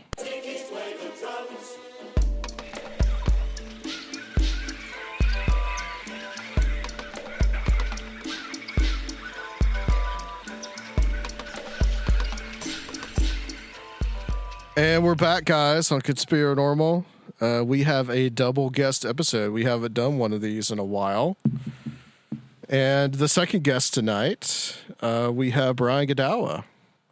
And Brian is going to talk about his new book, which is Resistant. That's the new book? Yes. That's what it's called. Yes. I know they all have R names, so I wanted to make sure that was the right one. I have been reading it. I'm about halfway through it. So. Oh, okay. It's called Resistant, Revolt of the Jews is the subtitle. Yes. And this is, we're continuing the whole exploration of the preterist argument of the Book of Revelation. Yes, the origin story of the Book of Revelation is how I call it. So in other words, whereas most people are writing, here's how I believe Revelation is going to come out in our near future in the 21st century, I'm going back and saying, what was it like in the first century when John wrote the Book of Revelation? What was the world like at that time? And how might they have understood it in their context instead of in ours? Yes. And I do have we'll get some questions, some thoughts that I have. And I think that Sir Fiel, who's you've not met yet, he joined us a few shows ago. What is it, Sir Fiel? Yeah. Sir Fiel. Yes, sir. Hi, Sir Fiel. Nice to meet you. Nice to meet you. We were going to talk a little bit about Rob's vacation tonight, but he told me his vacation was kind of boring. So we thought we'd talk a little bit about your vacation. All righty then. Well, let me tell you. You went to Michigan, right? The Yeah. Dog Man. That's what. No, listen to this. So my wife and I went to Israel last month, and we were there on the day. We were in Jerusalem on the day that they moved the American embassy into the Jerusalem. And of course, that's also the day that is the 70th anniversary of the nation of Israel becoming a nation in 1948, you know, where it got its sort of legal acceptance or whatever. And so we didn't plan it that way, though, ironically. How it came about was that I'm friends with Michael Heiser, and he's, of course, if I don't know if your audience knows, but he's a biblical scholar who but we know Mike. Mm-hmm. Yeah. So, you know, anyway, I wrote him and said, hey, we should have my wife and I were thinking about going to Israel, but, you know, it's like, of course, I'd love to see cool Bible sites, but wouldn't it be cool if we went to sites that you could talk about, like Mount Hermon, where the Watchers came down, or the gates of Hades, you know, all these kind of cool things. And so they ended up putting that together. And so we went there with Mike Heiser and Derek Gilbert, who's another teacher guy, and so we went around, and you know, we hit some typical places, you know, in Galilee, and you know, we went on the Sea of Galilee where Jesus walked on the water and stuff like that. But we also went to, like I said, Mount Hermon and the gates of Hades, which is outside of Caesarea Philippi, and that's where Jesus talked about, building my kingdom on this rock. And most people, you know, if you're Catholic, you think the rock is Peter. If you're Protestant, you think the rock is the declaration of of Christ, the Son of God. But actually, if you're a Heiserian, you realize that he's standing at the foot of Mount Hermon, which was considered the holy cosmic mountain that was in battle against God's holy mountain, which was Zion.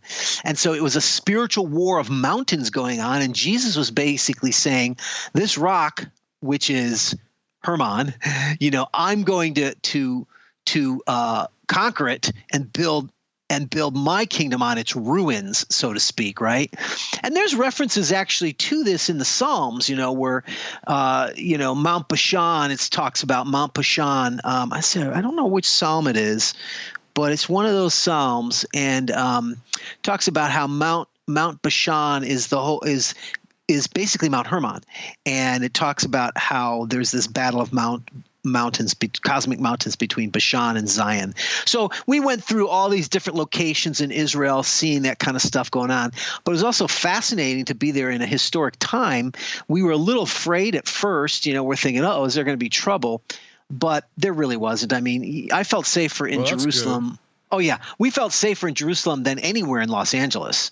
So, and by the way, at that time period, you know, I mean, like we're walking out, alone on the streets on Shabbat at night, and there are women walking out alone, right? And there's groups of like these young Jewish kids singing, carrying their rabbis on a chair and singing down the streets, and then on the eve of the celebration of that transference of the American embassy, there was just tons of celebration, you know, and like we got caught in the middle of all this dancing and singing. It was in the streets. It was just really cool, you know, very festive and all that. And what's interesting was, so, you know, a lot of Christians like to visit the Holy Land a lot because they think all this stuff is going to happen, like the, you know, Valley of Megiddo, that's where Armageddon's going to happen and all this stuff. And I have a different viewpoint, you know, and so we go around visiting this stuff, and in point of fact, we actually, my wife and I, while we appreciated it, we loved the history. You know, you visit Bethel where Jacob saw the ladder and all this cool stuff in the Old Testament, as well as some of the New Testament. And, you know, seeing this Temple Mount was cool. It was all cool and historical, but it really wasn't a spiritual pilgrimage like it is for many of these Christians who think like the end times is going to end up in Israel, because you know, our theological understanding of God is rooted in the New Testament concept that, you know, the kingdom of God is a spiritual kingdom, not not a kingdom of this earth. And Christ is reigning right now on the throne, the right hand of God, on the throne in heaven over all the earth. Well, see, That's what the Bible says. And so we've got this spiritual connection with God, that we are the temple of God. The Bible says, the Christian body of Christ is the temple of God, built with new stones, spiritual stones. You are spiritual stones. So we have this spiritual beauty that we're appreciating while we're at the Wailing Wall.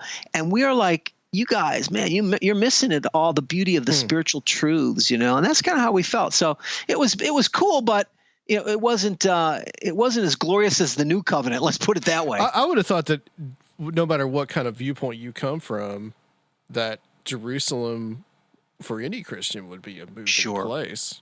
Sure, absolutely. Where Jesus walked and all that stuff. Oh yeah. I'm just saying that we don't have this gawking sort of like, this is where it's all going to come together and end and all this kind of stuff, because it's really more the sort of like, this is the carcass of the old covenant that God has transcended with the new covenant. And there's, there's a beautiful connection. Yeah, well, let's talk a little bit about that. Let's just get a kind of little bit of an overview on the preterist viewpoint, because I think that would be good to kind of review that. And for some people that have never heard this before.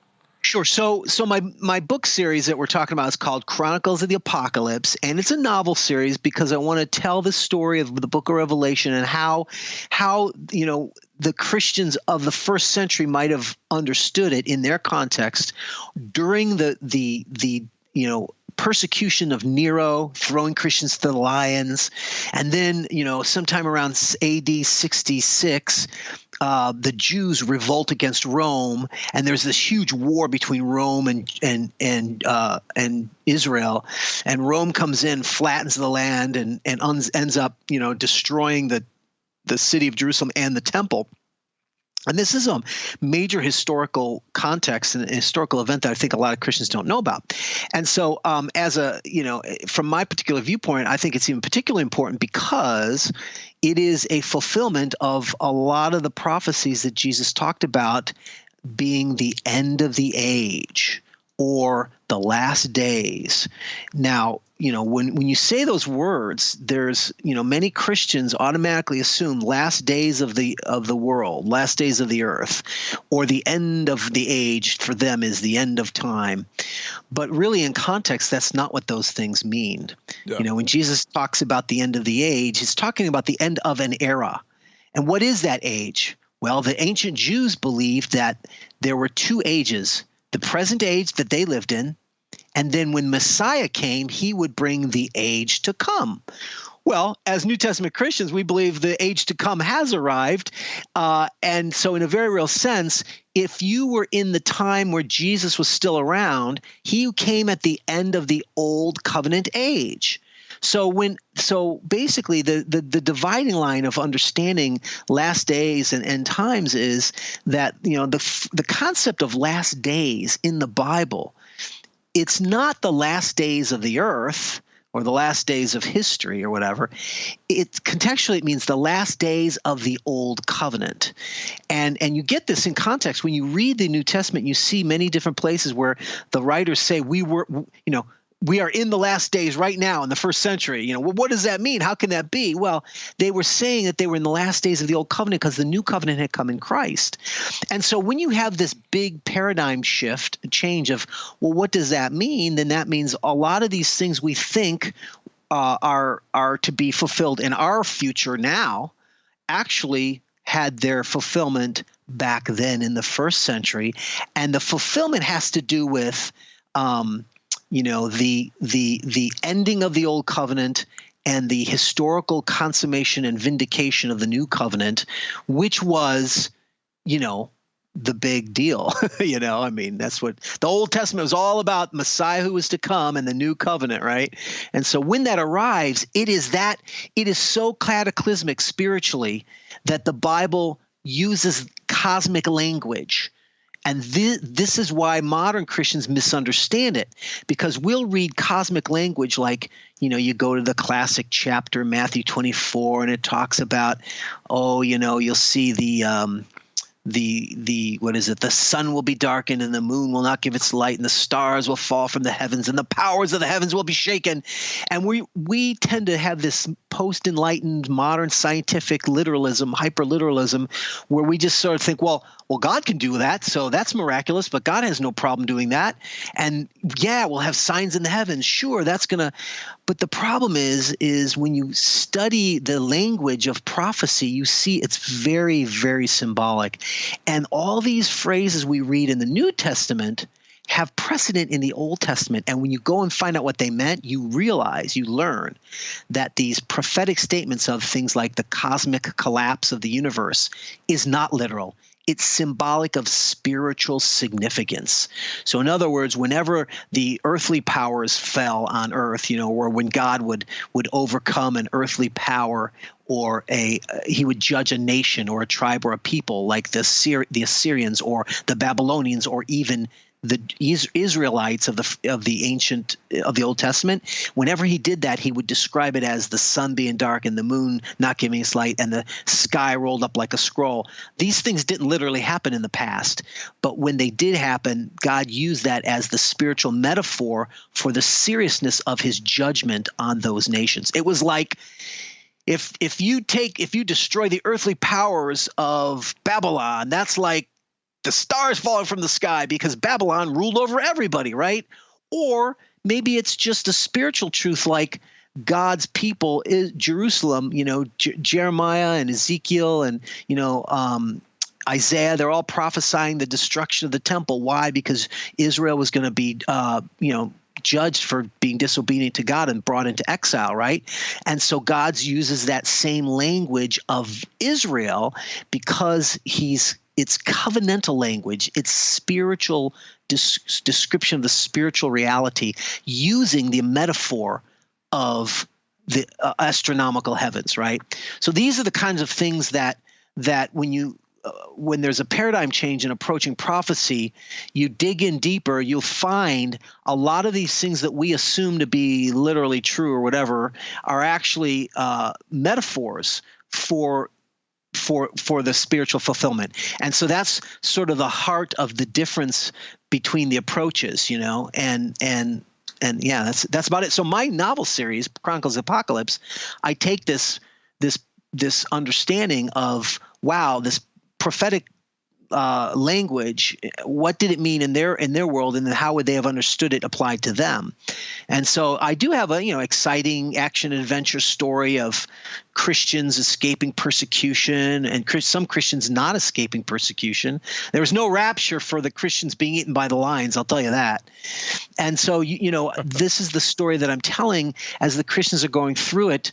How did they see these prophecies fulfilled to them? And so in the end, I've got people who don't even agree with my eschatology, but they still love the series because it's fascinating, it's historical, and it's got spiritual warfare in it too. So it's entertaining, Right. You've definitely done your research on this. I mean, for sure. Just go, of course, as we've mentioned before, I think you may be the only person that does footnoted fiction. But, I would not recommend it, and in a way, I always have to apologize to other novelists because it's sort of like it's almost gauche, It's like, oh my God, you footnote your novels. That's gauche. But it is actually really interesting to go back because I've also gone back and looked a little bit about the Jewish War and what happened then, and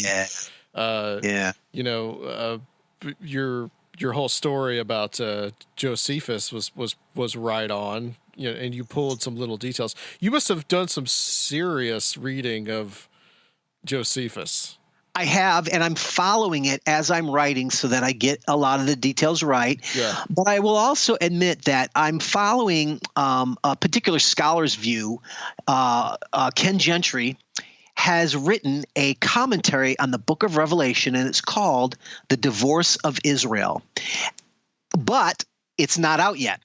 Because I'm his personal friend, he was kind enough to let me use it as research. So I'm closely following a lot of his scholarship, and he brings in Josephus as well. So I'm using his stuff. And look, one of the reasons why I footnoted it is because I'm very aware of the fact that my view is still not well known in today's world among Christians. It's not, heresy, because great theologians like R.C. Sproul believe in it, but nevertheless, it isn't as popular, and everyone knows the Left Behind thing, and everyone assumes this sort of typical Left Behind scenario or something like that.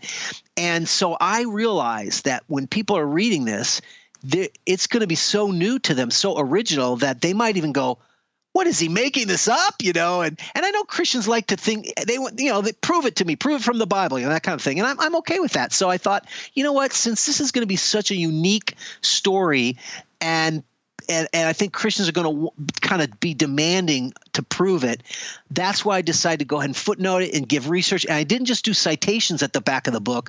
I actually have chunks of text where I'm sort of explaining and making the arguments for this stuff, so that if you're reading this and you want to go deeper, you can go deep. As a matter of fact, half of the text is footnotes. I have as much text in footnotes as I have in the novel. Yes. And that's why literally on the Kindle version, 50% is actually where your text ends. Yes. So literally half. Yes. But again, this is all because I just wanted to provide for those who would take it seriously and go, I want to know more, or come on, prove it to me, Godawa, And that's what I did. So I hope to never again have to footnote. But I guess that's what it's like when you're writing a theological novel. Yeah. Yeah. Well, I wanted to ask you this about, do you consider yourself a full preterist or a partial preterist? I'm a partial preterist, and what that means is that's the more orthodox branch. And the two sort of scenarios are this: futurists believe that the last days are the last days of the earth, and they're all tied in with the second coming of Christ and the judgment and the resurrection. And preterists are saying no. The prophecies of the last days have to do with the last days of the Old Covenant, but partial preterists say, or let's put it this way, full preterists say all of it's been fulfilled. Yeah. The second coming of Christ, the resurrection, and the judgment are all these metaphorical concepts, and that those are called full preterists, and those are heterodox in terms of Christian history. But partial preterists say, no, there is still a second coming. There is still a final resurrection and a final judgment. However, that's all we know about them. We don't know anything about when they happen. They are not rooted or connected to the typical thing that everyone's expecting, which is the rapture, the 7-year tribulation, the Antichrist, and all that crap. That stuff was the stuff that happened in the first century. And we could talk about specific examples if you want, but that's the difference. So so the general, you can correct me if I'm wrong, but as I understand it, there's the Battle of Armageddon, there's the 1,000-year reign, right, and then there's the casting out of Satan. Yeah, Satan tries to come back and they cast him out again. Yeah. So are we in that 1,000-year reign, or is that still something that is yet to come? I think we are. My view is that 1,000 years would obviously be a symbolic number. It's a symbolic number, obviously, but it basically refers to a long time that the kingdom of God grows on the earth. Daniel said that, in the days of those kings, the Medes and the Persians and the Babylonians and ultimately Rome and Empire, the rock cut without hands, basically the Messianic kingdom would hit that statue and end the rule of the Gentiles over Israel, right? All those nations were Gentile rulers, empires over Israel. But Messiah would come and he would bring the kingdom, and that kingdom would grow to be a mountain to fill the earth. So we are in that growing period. That is, Messiah has come. He is now ruling over all things. The Bible says this clearly. I'm not making this up. The kingdom of Israel in that context equates to the church. The kingdom of God does equate to the church, but the church is Israel. The church includes both believing Jews and Gentiles. So it's not this sort of like, oh well, it's the church versus Israel, and the church fought and took Israel away from itself, and now it's just Israel is another word for the church. Church is another word for Israel. So, for example, in the New Testament, the church is Israel. In the Old Testament, Israel is the church in the Old Covenant, see? And so that's kind of how it works, because the word church, ecclesia, look, I'm telling you, I've been talking a lot about this, about these issues, and I'm amazed at how many singular words translated into English have completely miscommunicated whole theological concepts that Christians have missed because of the poor nature of English translations. And this is another one of those examples. You read this, they translate the word ecclesia as church, and it created this sort of sense that there's two different entities. There's the church, and then there's Israel. But the problem is that the word church, ecclesia in Greek, actually means congregation. So in the Old Covenant, in the Septuagint in Greek, the word was ecclesia for Israel. It was the congregation of the Lord was Israel. So in the New Testament, the apostles are basically saying, no, we are the congregation of Israel. In other words, believing Jews and Gentiles are the congregation of Israel, not the unbelieving Jews who rejected Jesus. And that was, of course, the scandal, because Paul was saying, you guys got it wrong. You thought that the children of Abraham were children of flesh. Those are going to be judged. It's going to be the children of faith who are the children of Abraham, and that includes Jew and Gentile, right?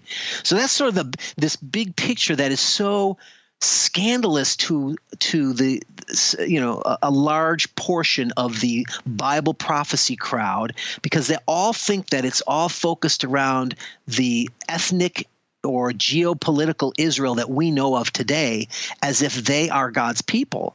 And the truth is with the coming of the new covenant, that's all been transformed, if like Paul writes about in Romans 11, if you're a Jew and you don't believe, sorry, you're cut off. You are not Israel. Not all Israel is Israel, right? And so Israel is not this fetishistic sort of people of God, even though they all hate Messiah, right? The modern Jewish state hates Messiah. But they're not the people of God, because if they were, they would be believing in Messiah. And so with the coming of the new covenant, so what I'm getting at is a lot of the prophecy teachers, not all of them, but a good portion of them still find all this end times Bible prophecy as focused around Israel, as if Israel is the people of God, and the church is just this sort of, we're just a parenthesis until we get back to Israel, and that's what it's all about, And there could be nothing more offensive to the new covenant of Jesus Christ than that. That's a very controversial statement. Mm-hmm. Because that is so loaded in so many ways. I'm not saying I disagree with you, because I do agree with you on that.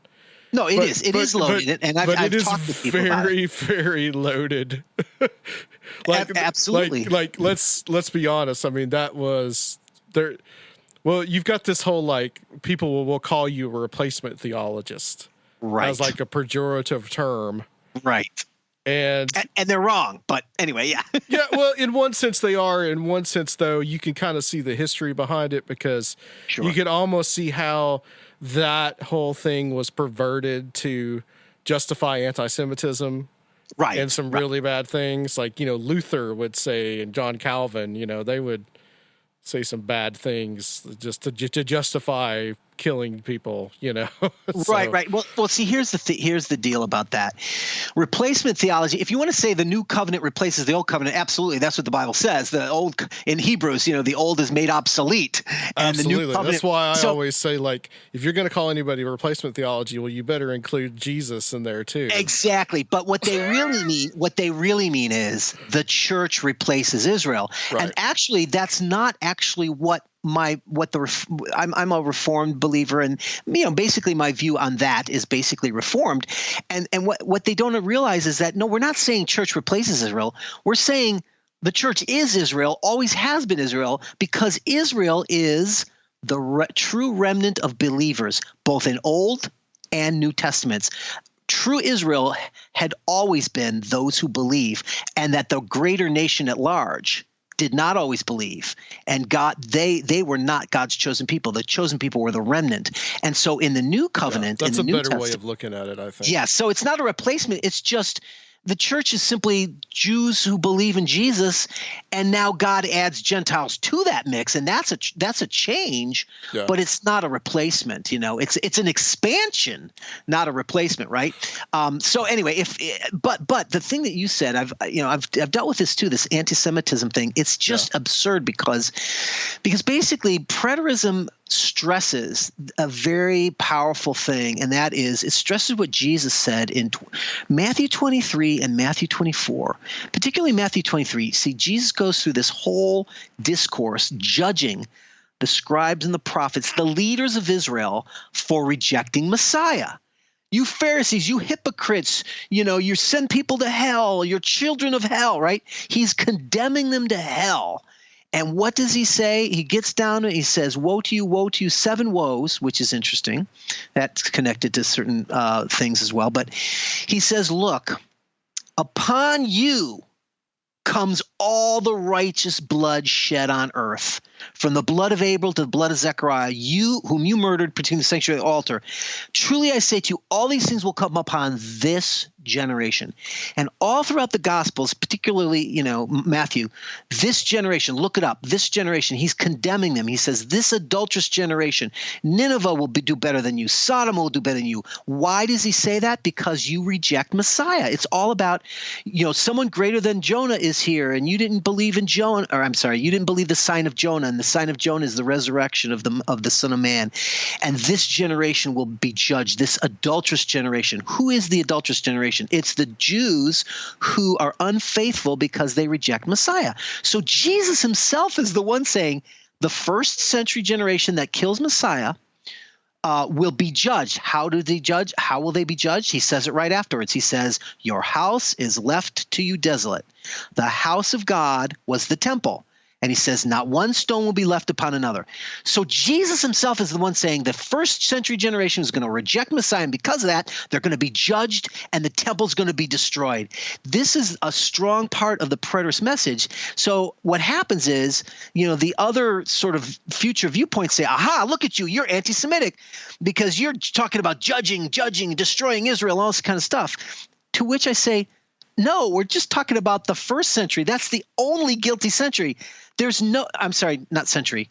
only guilty generation that gets judged is the first generation, not any other generation. Right. Nobody else. Right.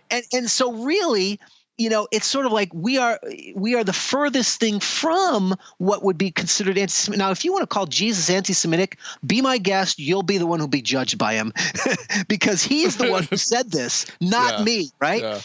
But for people to then say, therefore, let's persecute Jews, like that's called a non sequitur. It has that has to do with your own prejudice and racism and bias, but it has nothing to do with the view that preterism, which says the first century alone was guilty of killing Messiah, not the other generations of Jews, just the first century. That's a very, very important. Look, I was in a debate about some of this stuff, and I was publicly slandered by that very same accusation. This is not good stuff. But anyway, I think that when people start to see the what's really being said here, you realize, oh no. And so what I like to say in reverse is I say, well, the futurists, dispensationalists, they believe that Zechariah 10, I think it is, says Zechariah, what is it, 12, all right?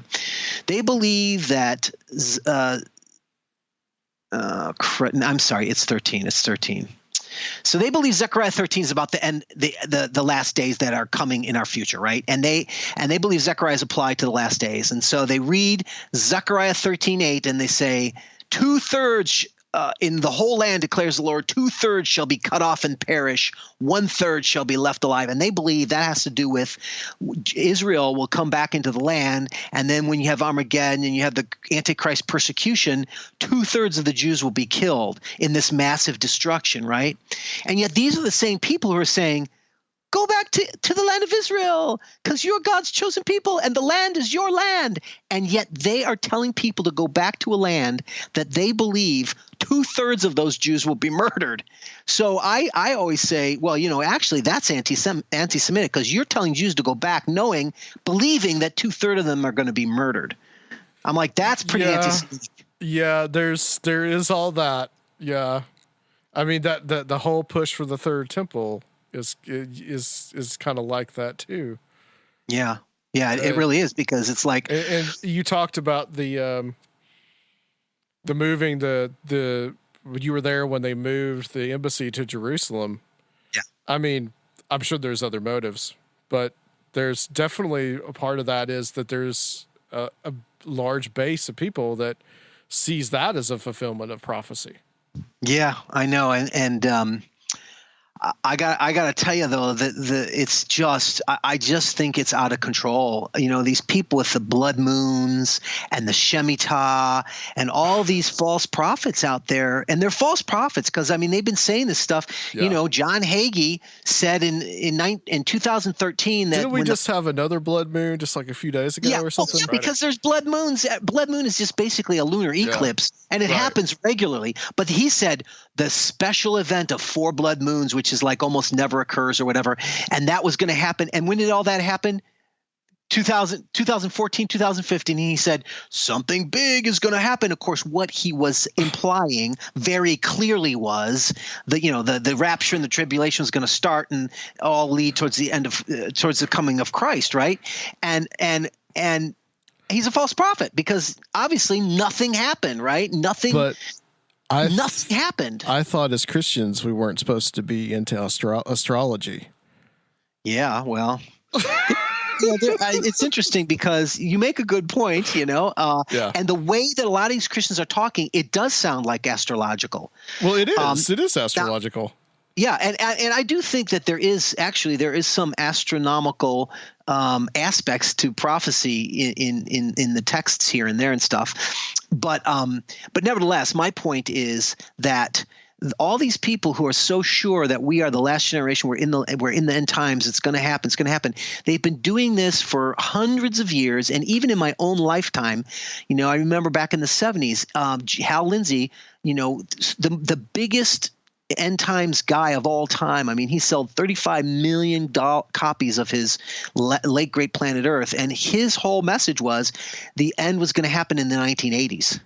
And this guy's still around, and people still listen to this guy. He's a false prophet, and people are still listening to him. Hagee's a false prophet. What he said didn't come true, and they continue to be listened to. This is serious business. Now, it's not just that they're wrong. It's that they are coming out and making these claims, and they're wrong over and over and over again. And what I tell Christians I think there's a money aspect to it as well. Yes, maybe there is, because by the way, there is big money in it, the sensationalism. But you know what? I don't even have to go into that part because that's always the cynical edge. I actually believe these guys really believe it, and I do think once you get into it, it would be hard to get out because you will lose your income. But I don't think they're just doing it for the money. They really believe it. So I'm going to give them that. But here's the thing, though.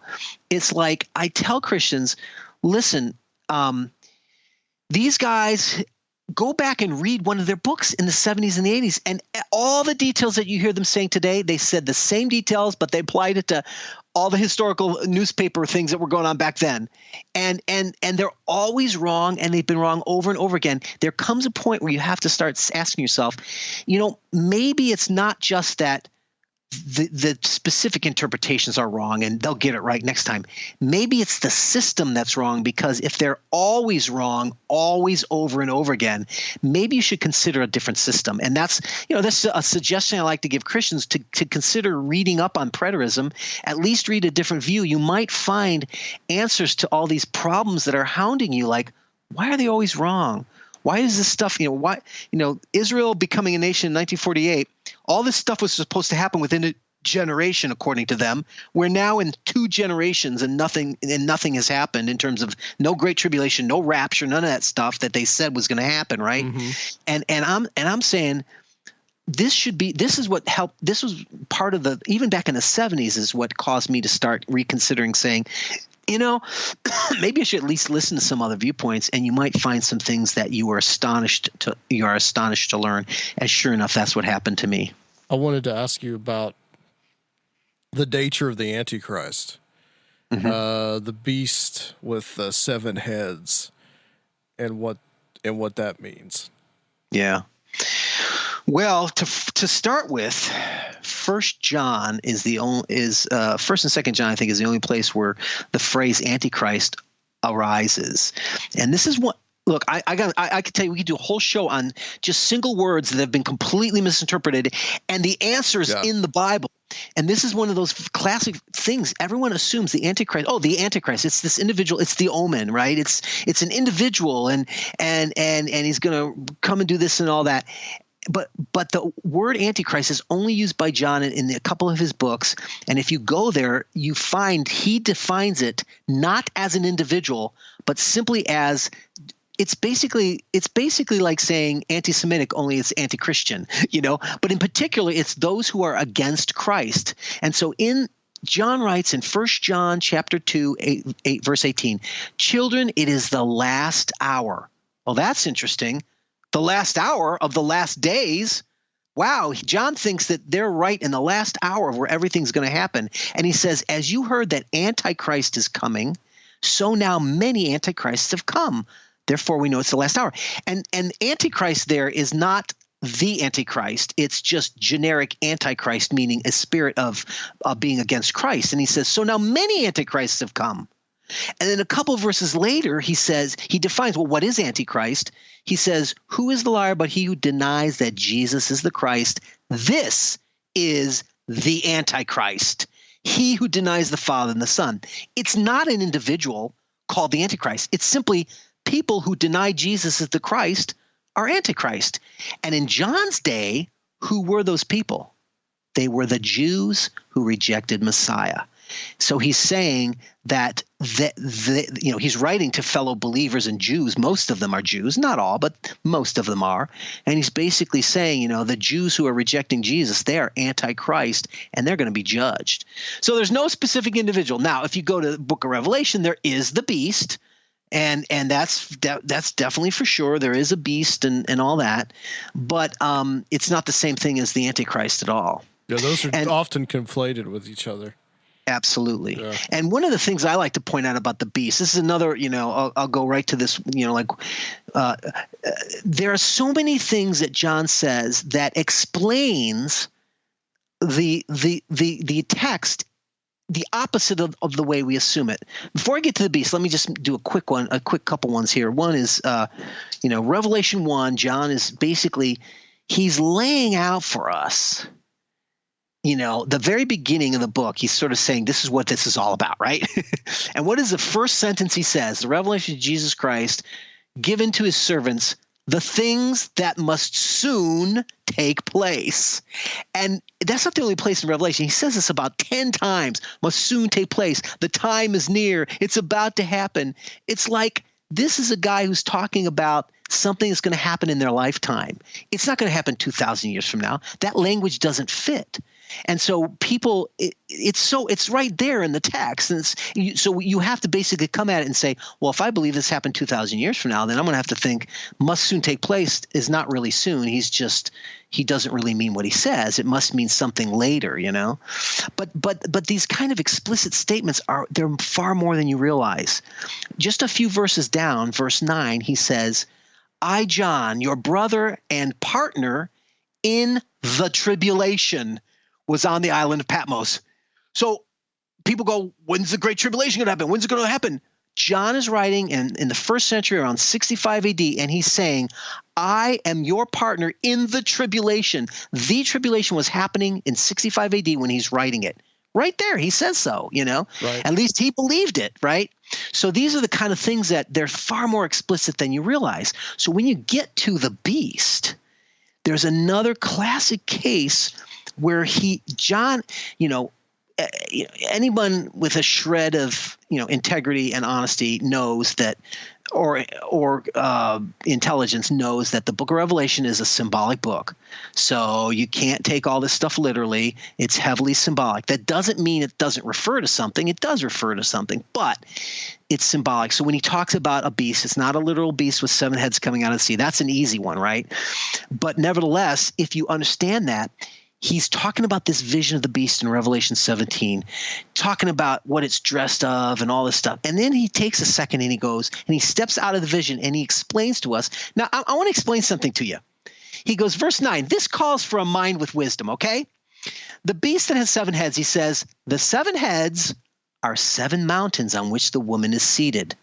It just so happens that in that time period when he was writing, everybody knew of Rome as being the city on the 7 mountains or the city on 7 hills. So my argument would be that Rome, the beast is a generic image that's used sometimes of an individual, sometimes of an empire. In this case, he's saying the 7 heads are 7 mountains on which the woman. So he's saying these 7 heads represent an empire, the empire of Rome. And then he says, he's explaining what it means. He's not giving the vision, right? And so he says they are also 7 kings. Oh, okay. Kings, the word king in the Bible, in the New Testament, was a generic term for any kind of ruler. It could be Caesar, it could be a governor, it could be a satrap, right? It could be anything. But in this case, the word Caesar actually means king as well. So my argument is that the 7 kings are 7 Caesars, but here's where it becomes clear. He says, 5 of these kings have fallen. 1 now is. The other has not yet come, and when he does, he must remain only a little while. So John is stepping out and saying, look, of these 7 kings of this empire, 5 are dead, they're fallen, 1 now is. Well, who's the 6th king? Who's the 6th Caesar? The 6th Caesar is Nero. Nero was the Caesar while John was living and writing. And interestingly, the 5 previous Caesars were all dead. Nero is the 6th one who currently is. In the Greek, it says 1, it basically means 1 now is, and the other has not yet come. As a matter of historical fact, when Nero killed himself and died, the Rome went into a civil war because it was a very traumatic thing. That Nero had no progeny, he had no heritage, no children, and so he was the end of the Julio-Claudian line that began with Julius Caesar. So this was huge, right? Because you had to be in the line of Julius to become emperor, and when he dies, there's none left. So people were thinking the empire was dead. This is a reference to how one of the beast's heads dies and then it's brought back. In other words, you think the beast is going to be dead, the empire's dead because it ends with the Julio-Claudian line of Nero, but actually it's revived again. And what happened is during 1 year, there was civil war, and all these men were trying to compete for the throne, and there were 4 Caesars in 1 year. Yeah, first year of 4 emperors. Yeah. Yes, the year of the 4 emperors. And the first one after Nero was Galba. And you know how long he lasted? Only 6 months. Mm-hmm. Isn't it interesting? John says, 1 now is Nero, the other is not yet coming. When he comes, it will be only a little while. That exactly fits the historical world in which John was living at the time. And so there's more of these sort of I call them placement markers in Revelation, where he sort of steps out and explains, well, this is kind of what it means, or he places it in the time period that he is. And so, yeah, there's more of those, but that was a good example. So I believe that, following Ken Gentry's view is that the beast of Revelation is generically both the empire or the emperor, depending on who's talking. Like when it talks about the mark of the beast, it says the mark of the beast is the number 666, and it's the number of a man. So at that point, it's talking about a specific man who I believe is Nero. Right. But The beast image is a fluid image, but it basically represents the Roman Empire, and then the heads are the Caesars, of that empire, and that the just horns makes so much sense to me. Yeah, it does. It really does, and also too, isn't the whole thing about the beast will suffer a head wound? Yep. And then will come back to life. Right, and that's what I believe is what happened when Nero got killed. Yeah. They thought the empire was going to die, but it was revived within a year. Vespasian was emperor, and he started a whole new line of Flavian, a whole new dynasty of Caesars, and things were okay. Well, they weren't okay, but you know what I mean. They were okay in terms of they were okay for the Romans. Yes, exactly. They brought a certain amount of stability back, and so that was the reviving of it, and it's amazing when you see the historical connections. It makes so much more sense than all the speculation that I hear out today about the the beast is I don't know who they think, but they think that the harlot is America. That's America, And I thought it was Ronald Reagan. Yeah, I thought right. He was the Antichrist. Well, first of all, the beast is not the same thing as the harlot. The harlot rides the beast, right? Right. So, there are so many things that are so clear when you go into the biblical background. The very concept of a harlot, I've been telling people this, is like people are saying, who's the harlot? Harlot is Mystery Babylon. They're the same thing. It's, multiple symbols talking about the same thing, right? So the harlot is Mystery Babylon. Babylon is the great city. So who's Babylon? Is it America? Is it Russia? Is it, Islam? Whatever, all this stuff. And all these people out there saying this. I'm like, if you know anything about the biblical notion of the harlot in the that used by the prophets, the harlot in the Old Testament was only used of Israel because she was in covenant with Yahweh. The word harlot was a reference to spiritual adultery against Yahweh. You're a harlot, right? No Gentile nation could be a harlot because they weren't married to Yahweh. Only Israel was married to Yahweh.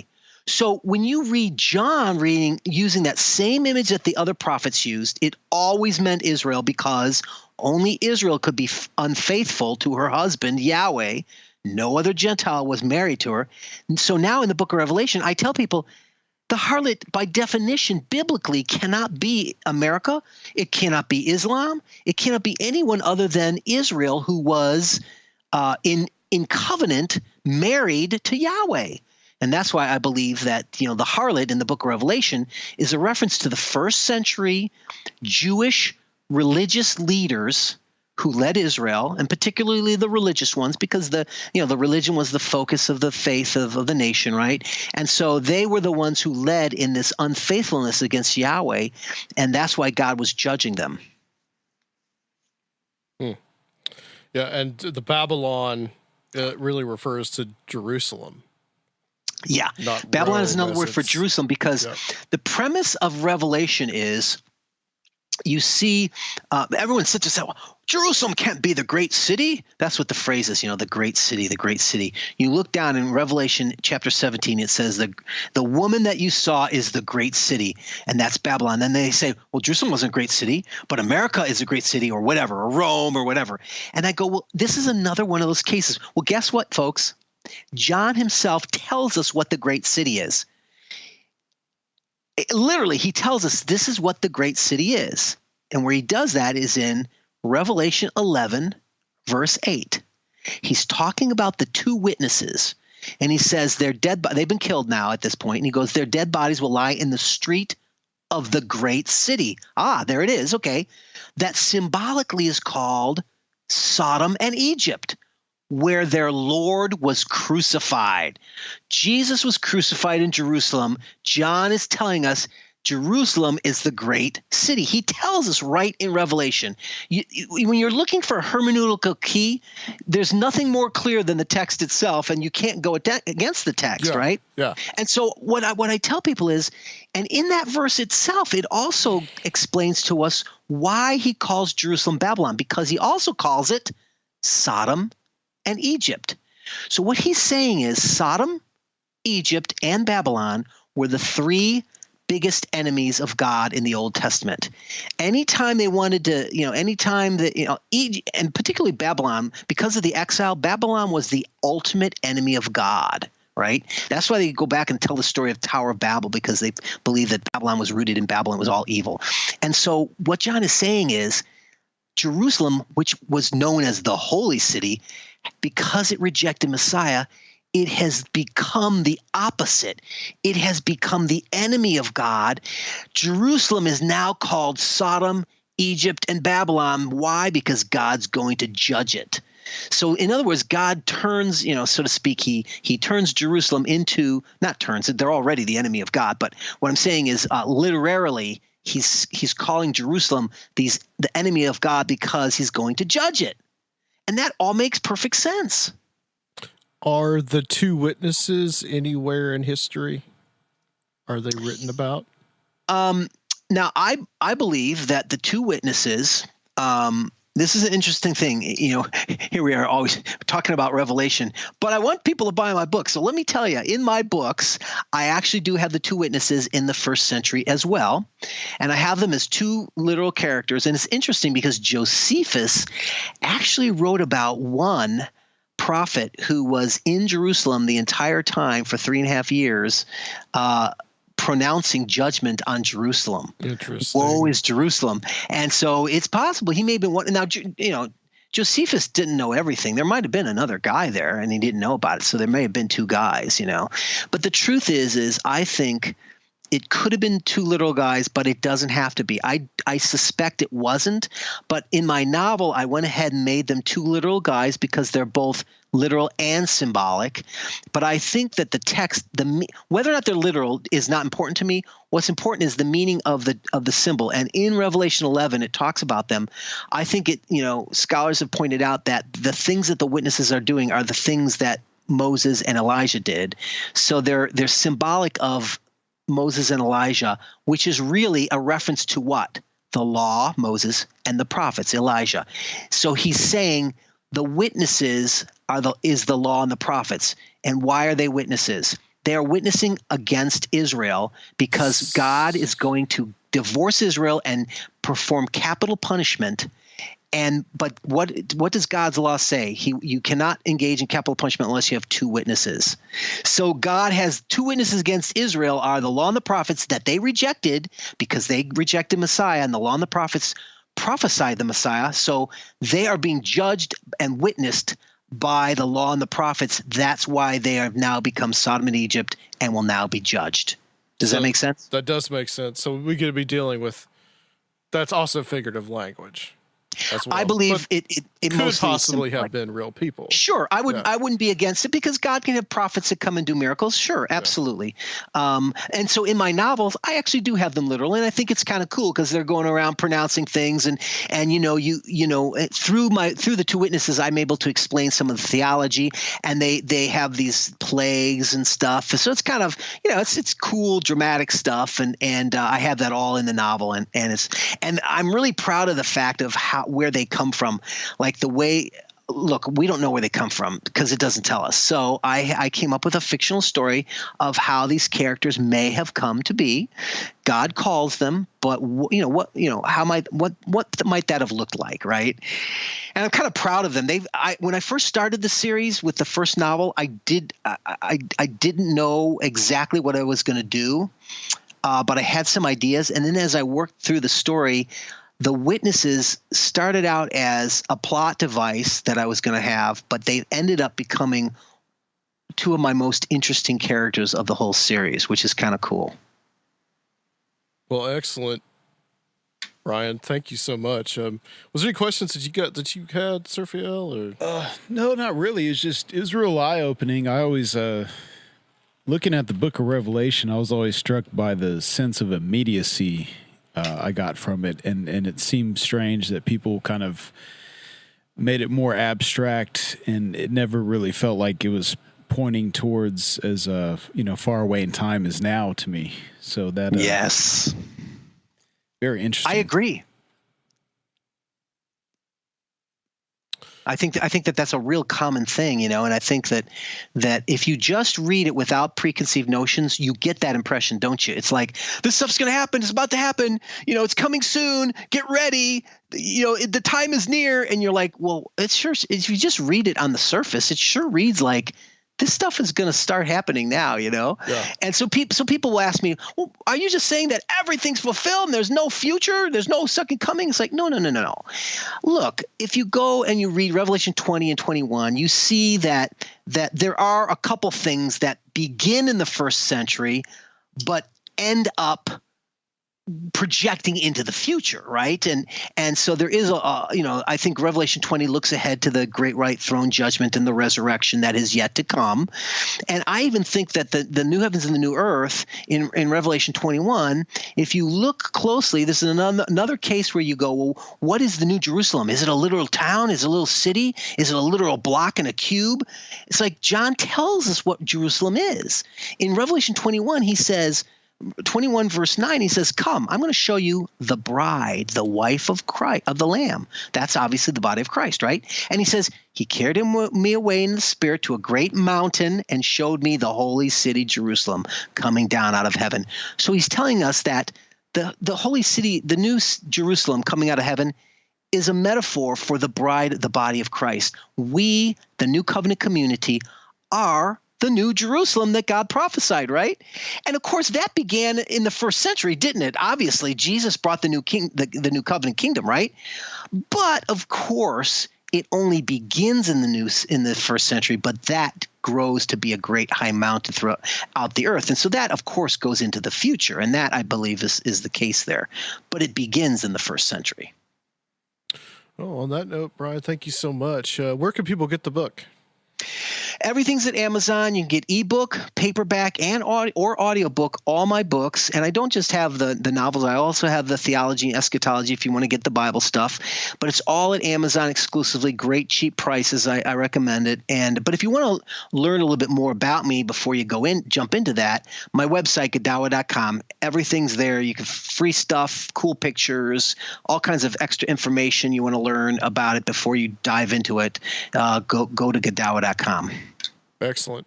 Well, stay on the line for us, Brian. We're going to close this out, and we'll be back to close out the show on Conspirinormal. All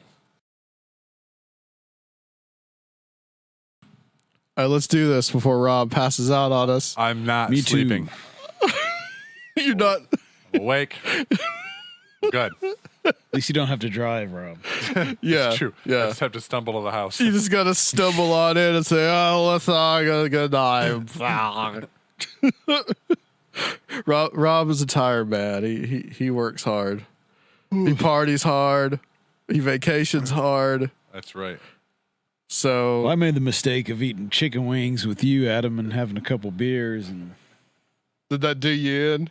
yeah, it caught up with me eventually. I think I need to stick to coffee for Conspirinormal nights.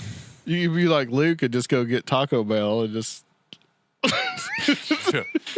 He'd always tell me. He'd always make an excuse why he fell asleep. It's just like I had too many carbs, man. I just had carbicide. And, Carbicide. I couldn't. We need to have like an all metal debate show with you and Luke. Surfield. You not down for that? Not gonna, Get too heated. not gonna do it. Would that become a yelling match? Guys, thank you for listening. And I want to thank Scott L. and I want to thank Brian Godawa for coming on tonight. It's been a marathon epic show. Yes, sir. We're just going to close it out here. Rob, tell everybody where they can find our Patreon. Yeah, go to patreon.com/Conspirinormal. Got a lot of bonus episodes and extra content, wallpapers, and fun stuff on there. If you want to help support the show, that's a great way to do it and get a little bonus for it. If you don't want to subscribe to anything, you can make a one-time donation through our website at Conspirinormal.com. And if you want to help contribute to the show, but you don't want to spend money doing so, you can also do that. Just a nice 5-star review, or just tell your friends about us. Man, that was smooth, Rob. I practice that shit, man. Thank you. You sit in front of the mirror and just practice it every morning. On my way to work. We're gonna have an interesting show next time. I don't quite know how it's gonna work out, but we are going to. I do have it scheduled. I think the guy's name was Recluse, and we're going to talk about some work that he's done with the Knights of Malta. And just various right-wing conspiracies. Yeah, like P2 and stuff like that. Yeah. And we may have Dr. Future either on Skype or in the studio. I'm not quite sure as of this moment that we're recording this. So join us, Mike. Yeah, hopefully he can, because he's done a lot of research on that as well. So I'd also like to get him and Brian together. I was telling him that as well, that they could hash out some futurist preterist debate. And the next episode is going to be very conspiratorial. Yes, very much so. I got to get in and review a lot of that stuff. So yeah, it's really cool. The guy's blog is really awesome. Yeah, he definitely knows his shit. And it will be my birthday, so I will be drunk. Yes, Rob will be drunk. Full disclaimer. So tell everybody happy birthday. And Rob, your 80s cover band's going to play pretty soon. You can tell everybody about that. We've got our normal gig at Twin Cakes 2 here in Nashville on the 16th. And then we're playing at a new venue on the 18th down in Franklin, Tennessee called The Pond, which looks like a really cool little bar. So really excited about that. Yeah, if you want to come out and meet up, I know I will be at the Twin Kegs one. Surfiel probably will be there as well. So, and Surfiel, you tell them about the Tiki Valley of the Tiki Beats. Yeah, I've got an instrumental hip-hop album called Valley of the Tiki Beats that's inspired by exotica lounge music. You can check it out at tikibeats.com, or it's on all digital platforms. I also have a limited edition cassette tape. You can contact me for that, or go to my social media. Everything is at New Bang Beats. Absolutely, yeah. Check it out, guys. Support Surfiel and his music. He's doing a really good job. All right, that's it. We'll see you all next week on Conspirinormal. Go to sleep, Rob. Okay. Go pass out.